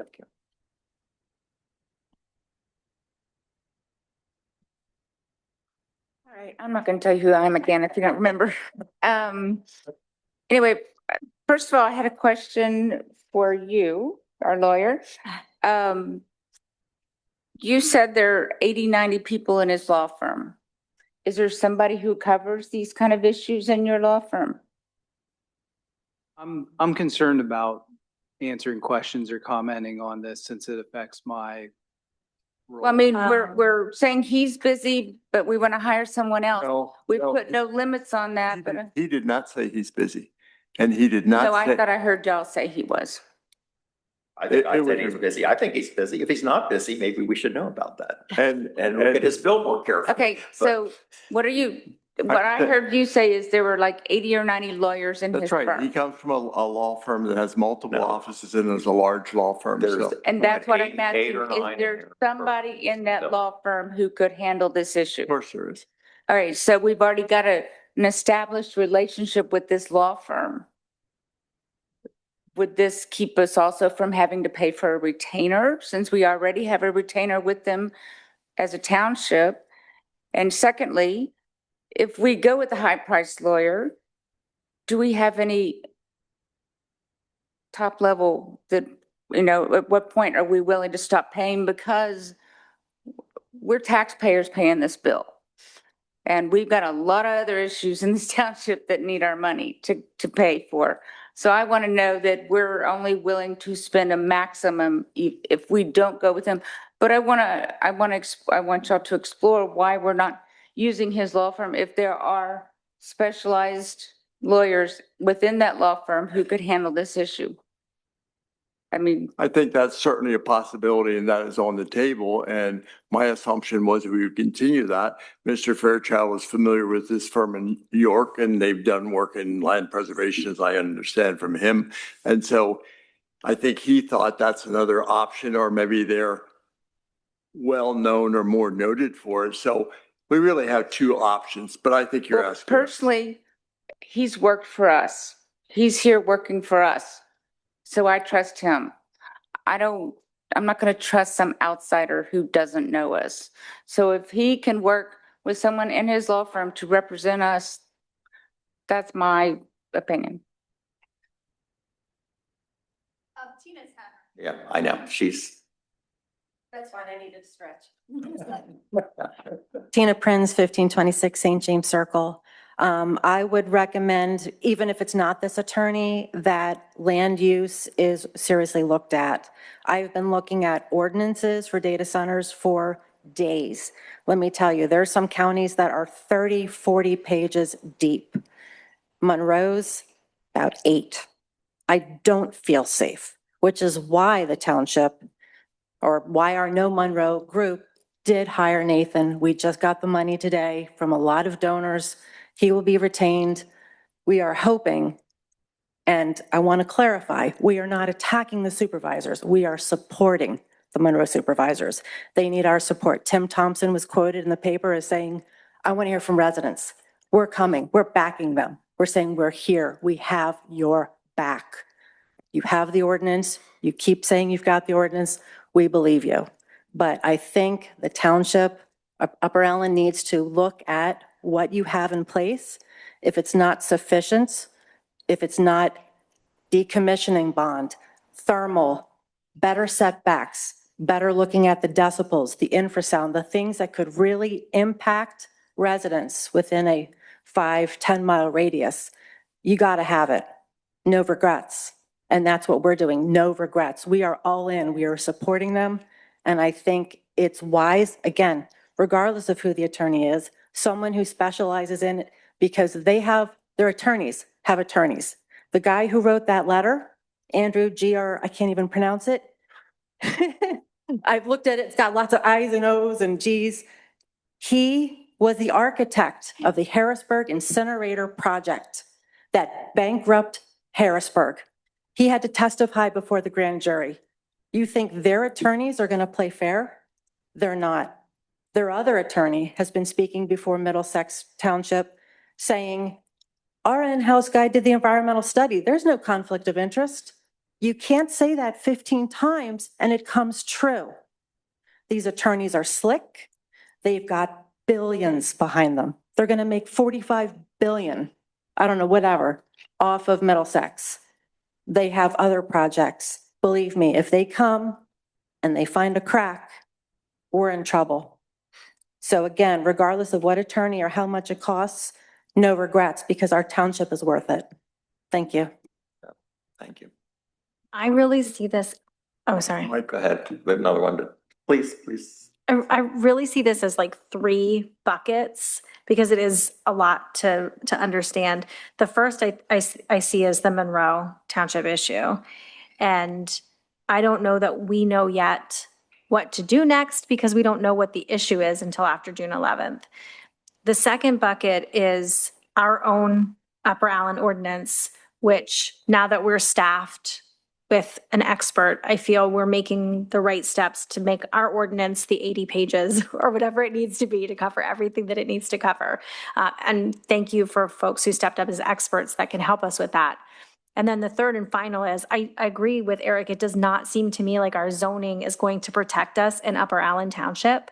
And I think that just speaks to the land preservation plans that we're making to move forward, that we voted on last time for the referendum moving forward. And I just want to be really thoughtful about those three things. So in my opinion, saying let's hold on hiring that attorney until after June 11th is not a, we don't care, or we don't think this is important, or we don't think it is necessary to have a high power attorney. It's just, I'd like to know what we're asking them to do before we hire them. And until they have that June 11th meeting, I don't know what the ask is necessarily. Actually, none of us hardly know what to ask because it's at a different level. But I believe they are looking at standing primarily, which I believe Josh is also looking at. And I would be worried what my knowledge of the law, what Monroe has on the books, how defensible that is. Not supposed to say this in public, but I have the fear of God in me about this thing. And my time is limited as your elected chairman anyway, or, you know, it's not worth the stress in a lot of ways. That the people, the homes next to it don't even want to, the lady here lives in Canterbury or whatever, you know, don't even, it's right next to you. It's 400 acres. It's not 100. We're all hearing that. We're adults. You know, we have a $25 million budget. Actually, we're all pinching pennies or something. There's no retainer with these people. It's an hourly representation. If I personally, I don't know if anybody ever read Jerry Spence with Justice for None. I mean, there's a lot of aspects to the law and how it's practiced, and the standing and where actually the people are from doesn't quite matter all that much as knowing the issue. And actually, we should forget data center to a big degree. It is a land use issue of how you can rezone residential land to industrial. There has to be a ton of case law about that, and we need to be preparing for that. And I just think it's penny wise, pound foolish not to bring in additional talent at this stage. And I do think an ounce of prevention is worth a pound of cure. I don't think you bring a water pistol to a gunfight, which is what this can be, but I'm only one of five. It is the board's decision, you know, to hire this individual. And I take the point, they could come in later, but we are wasting some time in between that. Mike wanted to speak, and Jim. Yeah, I see Jim. Mike who? Did you have your hand? No. Jim's behind you, then we'll get to you, Mike. Okay. Yeah. So this is a copy of the 2026 budget. And as I look back over the years, typically our legal spending has been less than $50,000. 2025 is coming in at $100,000 on the budget projections. I don't know. Haven't seen the final numbers yet. I don't know if you have the final budget numbers yet. But I don't understand paying twice as much for something that may be better, because my experience with Josh and their firm has always been excellent in the 21 years I served on this board. I was also vice president in $1 billion corporation, WellSpan Health. I was going to suggest that. Thank you. And when we went to the Supreme Court, we got a Philadelphia lawyer, because that's what you do. You get a Philadelphia lawyer, not a York lawyer, a Philadelphia lawyer. And that's what Josh's practice has done now. They've merged with a Philadelphia law firm. That's where the high-powered lawyers are. If we need to spend some money on a lawyer, but I don't think we need to spend it yet. We're putting the Band-Aid on before we have an injury. I think Jennifer's exactly right. Let's wait and see what happens at that meeting and then go. It's not going to make a difference waiting 2 weeks. I just think it's premature. It's rushing things again. To me, and I have a real issue conflating land preservation with this. I have a map back there with preserved farms. I'd be happy to share with people. All our farms that are over there, close to that, are already in ag pres. So it's, having that crop up does not mean our farms are going to roll over. If they're in ag preservation, they're done. They're there forever, right, Phil? Ag preservation is forever, and they're already there. So we don't have that issue. As much as you'd like to make people believe we do, we don't have that issue with our farms. I don't think we have any farms large enough to attract the attention. And the proposed ordinance we had would relegate any data centers to industrial zones. So they're not even in farms, because I'm hearing people concerned here about, well, once it gets there, then it's going to roll over to here. It's got to get there first, and it's not going to roll over to here. We've already taken steps to stop it. Why don't you think the Strock Farm is at risk? That's 134 acres. There's a PP&L substation next to it. It's in ASA. I don't particularly know the people, though Paul Brenneman has said he grew up with them. I mean, I know their intent, but they have to be fielding offers. I mean, what happened to Monroe could have happened to us. It could have, but they could sell the option to these people, request the rezoning. It's Chicken Little. The sky is falling. The sky is falling. There's no one come here yet. Yes, it is. No, I think we're saved by the nature of that owner.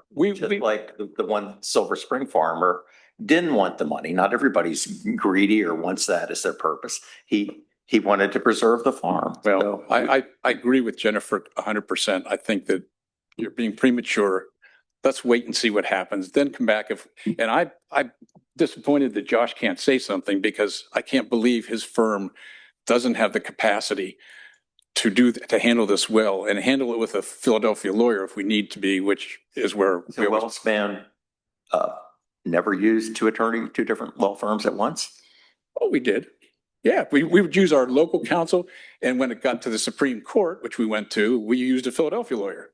Okay. Well, there's some good lawyers in York and elsewhere. So yes, Mike. This is not political, but just as a point of process, I would think it would be responsible to get a couple proposals.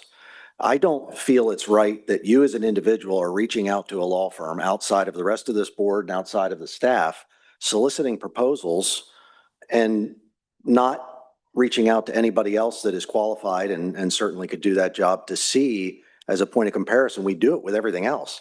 We go out and get bids on every other service that is provided in this township, except this.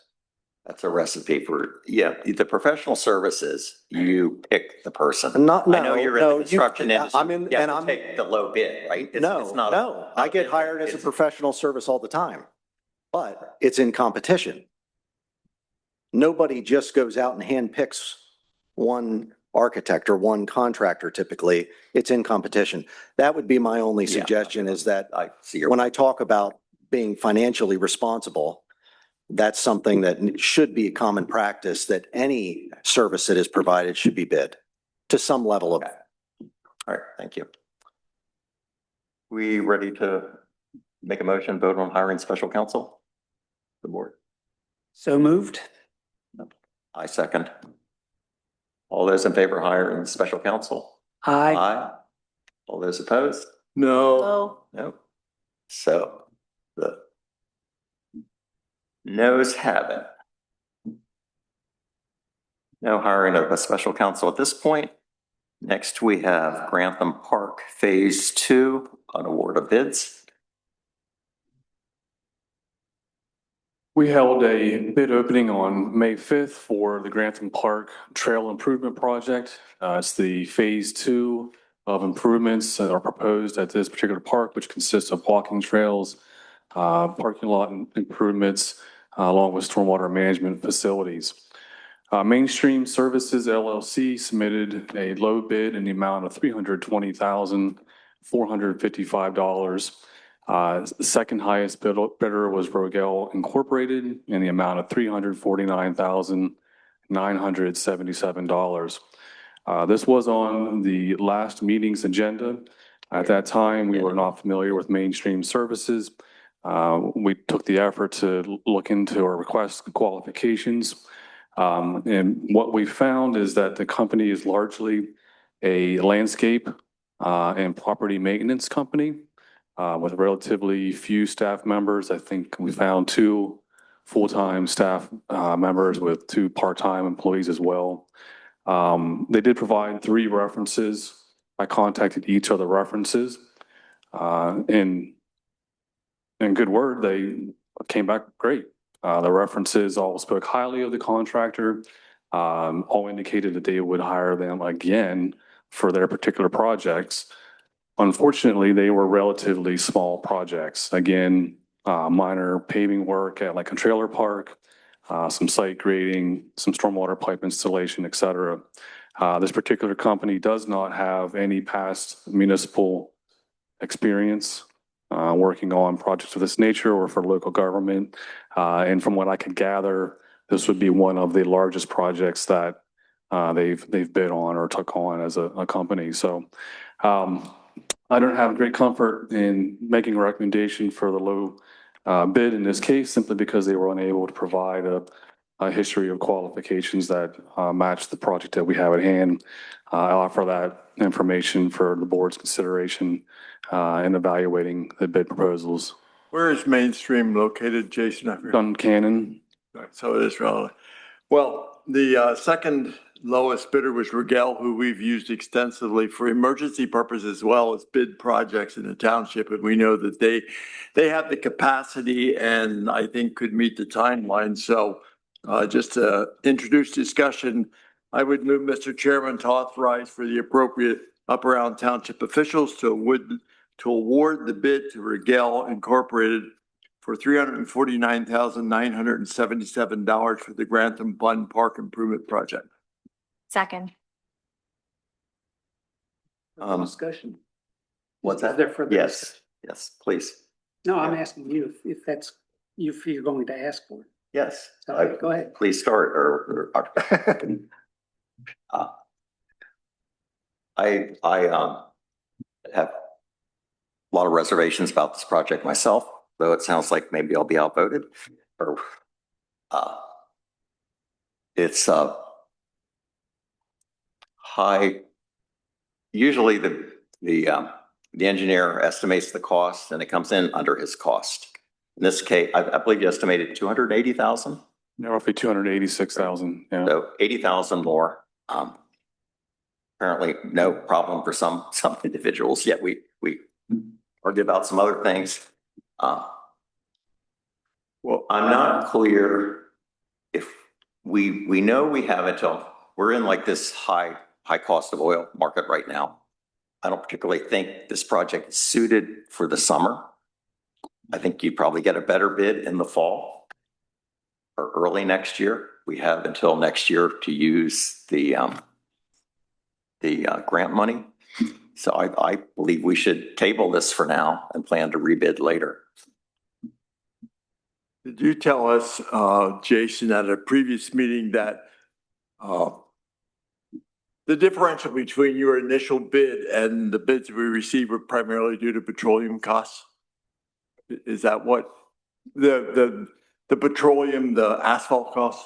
Is that what? I thought that was relatively minor in this case, simply because the quantity of pavement that we have on the project site is not that substantial. What we found were just costs associated with other improvements were just greatly higher than what we typically see. Unexplanatory. There's some items that we thought would be $3,000 or $15,000. Okay. There's no rhyme or reason really that I could see in terms of the estimate why it was higher. What the pavement is, I think we figured it was $9,000 plus or minus higher than what our estimated cost was. And well, thanks for clarifying that, because I appreciate what Chairman Fairchild is suggesting. And I thought it was due primarily to the petroleum, the asphalt costs, but it was probably other costs. And I have some reservation about going that far over the initial estimate, although I guess I would just chalk it up that you were a little bit lax in that and didn't bid it high enough. But regardless, I'm teasing. Regardless, I think this is a project we started. It's a unique project, and it's the only park in the township that has a pond where kids and adults can fish. this also is one of the few parks that it will be, if this is passed, will be completely ADA accessible. And I think that's important because in our day and age, we want to have a park system that's available to kids and to seniors and to people that don't have mobility issues, but then also people that do. And so I think the park is unique enough. We've waited long enough. I think it's time to finish it. So I'm a strong advocate for completing the project. Am I right that the budget was for 400,000? Yeah, the budget was for $400,000. That was based on some of our initial estimates. The total project was roughly $1 million, including last year's dredging project, which did come under budget from what we had awarded. And then there is also a DCNR grant that is funding $125,000 towards this phase. We have already received $125,000 for phase one. This would be the remainder of that grant amount. So while it's higher than we thought the estimate would come in, it is not outside of the budget. That's correct. Okay. That's a good clarification. Thank you.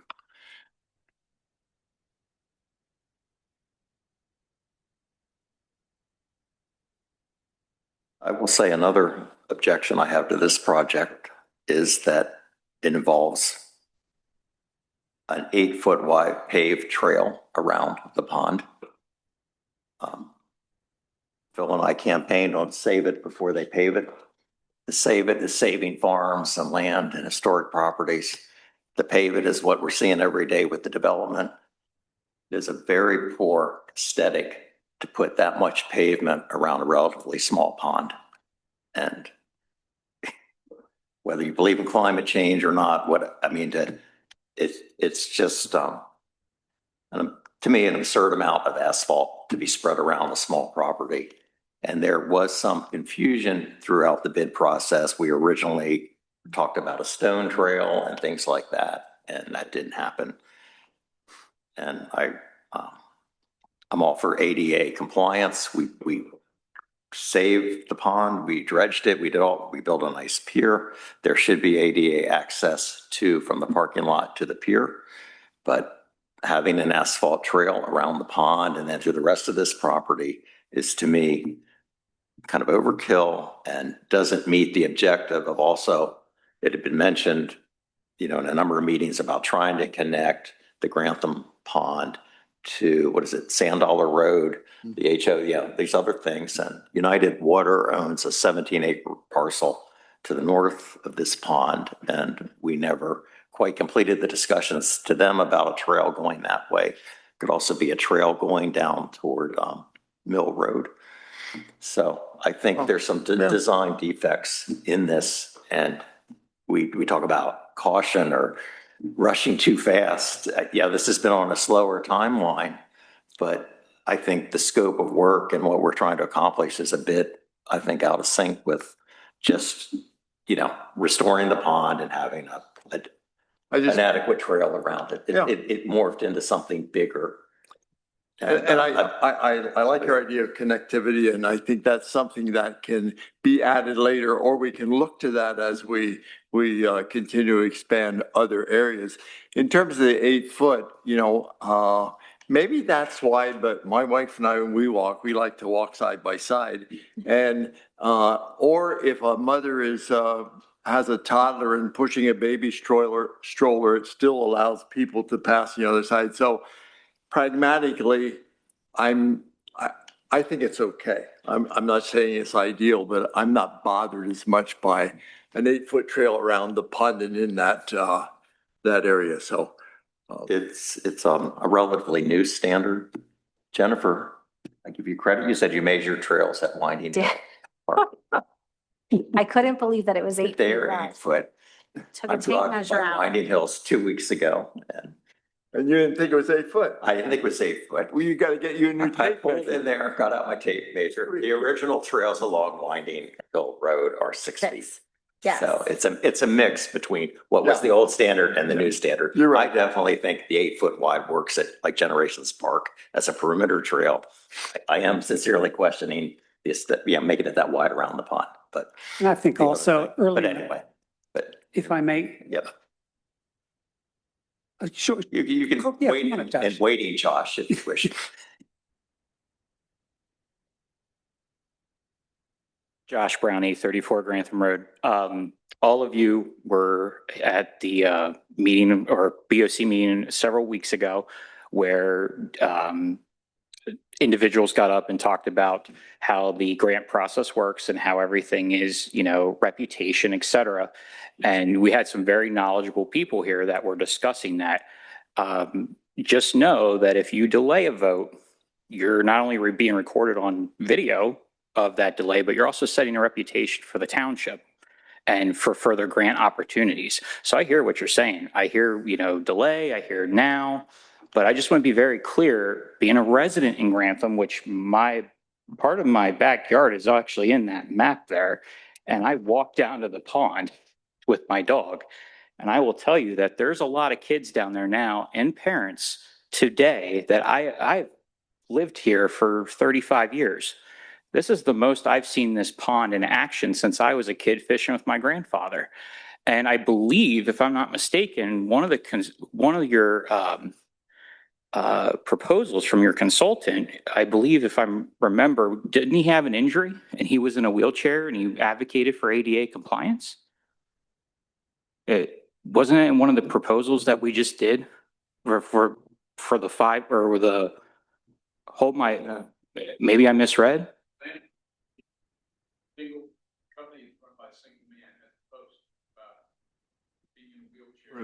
Yeah, that one, yeah. Okay. That one. No, I've met the man, he walks. I mean, it's. But didn't he have a previous injury or something? He had surgery, got a blood clot in his leg, and was in a wheelchair for weeks. And he tried to go out and go to supposed to be ADA compliant parks. He complained about the surface of the trail. Unpaved, he couldn't go places with his wheelchair. Right. It's in his blog. Yeah. It's published online. But the point that I'm trying to make is that, hey, don't want to delay. I hear you. I hear you loud and clear. It's been a long night, man. It's 9:42 and I think the Phillies are on. So if this is more important than the Phillies. You're killing me here, Smalls. But you hear what I'm saying. I just appreciate you taking into consideration. Thank you. Yep. We apparently couldn't make some changes. It was already through DCNR and all that. But anyway. Yeah, that's the other thing. You're right. So you wanted to say something, Bill? Oh. That's right. My recollection was that early in the process that the plans included unpaved ADA compliant trails. And that somewhere along the line that changed. I don't recall why or when. And I've subsequently been told that may have to do with ongoing maintenance. I don't recall. Jason, do you recall why it was changed? Well, that is one of the reasons your Park and Rec director chooses to have pavement over gravel, because he has to use pesticides to treat those types of trails for ongoing maintenance. And then there is a memorandum or some release from the Department of Conservation and Natural Resources that indicates that their funding should go to paved trails because they don't consider anything lesser of that surface to be ADA accessible. Those adjustments were all being made throughout the grant approval process and the preliminary design phases of the project. Did I understand you correctly? There's no such thing as a ADA compliant unpaved trail? And unfortunately, the park director's not here. He has information directly from DCNR that stated that the trails are to be paved. And that's what was proposed in the grant? That's correct.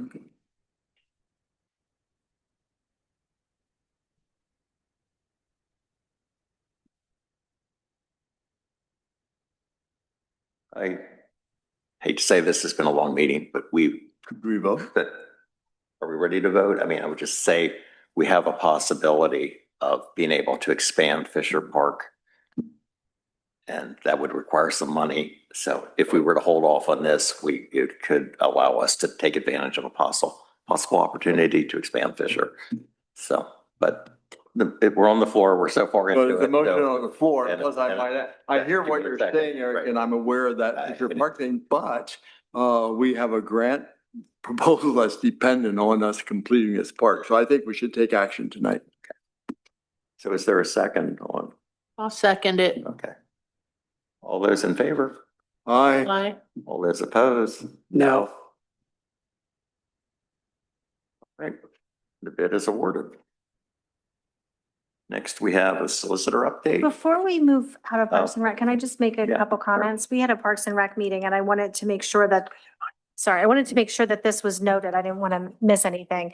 But at the committee meeting, we learned that RLS Construction and Susquehanna Wealth Management made sizable donations for the sheds and press boxes at Winding Hill and the softball fields. And I just wanted to make sure that we thank them publicly. And Alba Orthodontics donated a sizable amount as well for a press box. So a thank you there. Also, we bid a farewell to Jeff Williams, who this is the first township meeting I've been at that he hasn't been at. So I just wanted to call that out. And finally, the mural is complete in the, yeah. So if you have a chance to get down there, I was excited to hear it was done and I haven't seen it yet. So you might want to check it out. Thank you for reporting that. That is actually the job of liaisons to kind of inform the rest of us what's going on at these committee meetings. Occasionally I'm Because it takes a long time to get the minutes and to be aware sometimes. Not all of them are videotaped. So thank you. Solicitor update. Sometimes helpful. I think you've heard enough from me tonight. Was going to suggest that, but I bit my tongue. Capital Region COG update. No update. Okay. Municipal Advisory Board update. No update. No update. Any additional public comment? One in the back, yes. You waited a long time, Josh. He said that we saved the best for last. I'm just being patient. Jeff Kluge, 45 Elm Drive. Could we repeat everything that we just went through? It's, yeah. No, I wanted to ask the board also, when we're talking about some of these issues, is it possible to think about work groups with the committees? Because, you know, some of us have experience in a lot of these issues. It would probably be helpful if we have some work groups that we can work through some of these issues. I know with Parks and Rec, we would probably be eager to address some of this, to take the load off staff, especially who are inundated with some of this.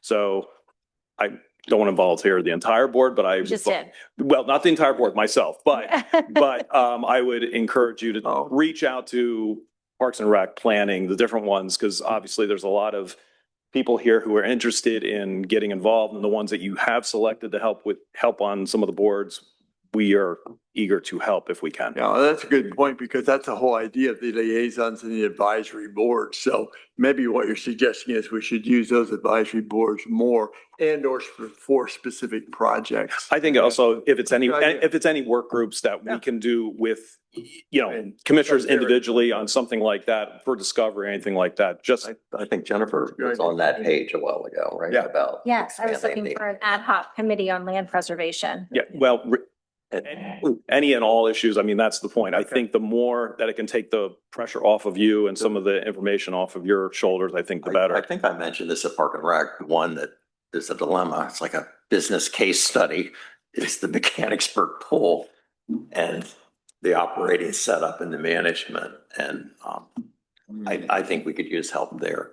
And then we are kind of limited sometimes. We can only have 2 commissioners attend certain events or deliberate, because we have 3. That would But be a we could bring quorum. a So citizen. that's part of why you have it. But yeah, there's a lot of issues that. Exactly. To me, it's another set of eyes too. Yeah, and that's kind of where I'm, I guess, volunteering the board and all the volunteers that, use our expertise and our vocational skills. And not like Josh, I'm not an attorney, but I play one on TV sometimes at work. So, that's the thing. We can definitely bring some value, I think, to help you On all. the public record now, you're operating without a license, you know.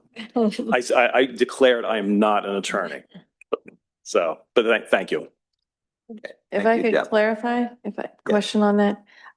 So I believe what he is offering is a work group outside of the advisory board meetings, the monthly meetings. Yeah. It's a smaller unit of individuals that we would be able to tap into for support and feedback. Thank you. Sounds like the board is in favor of that. So. Okay, we did have an executive session prior. I don't know if we need one. Yeah, we do Following. for litigation. We actually do need one to discuss two matters of litigation. Okay. So we will go into executive session.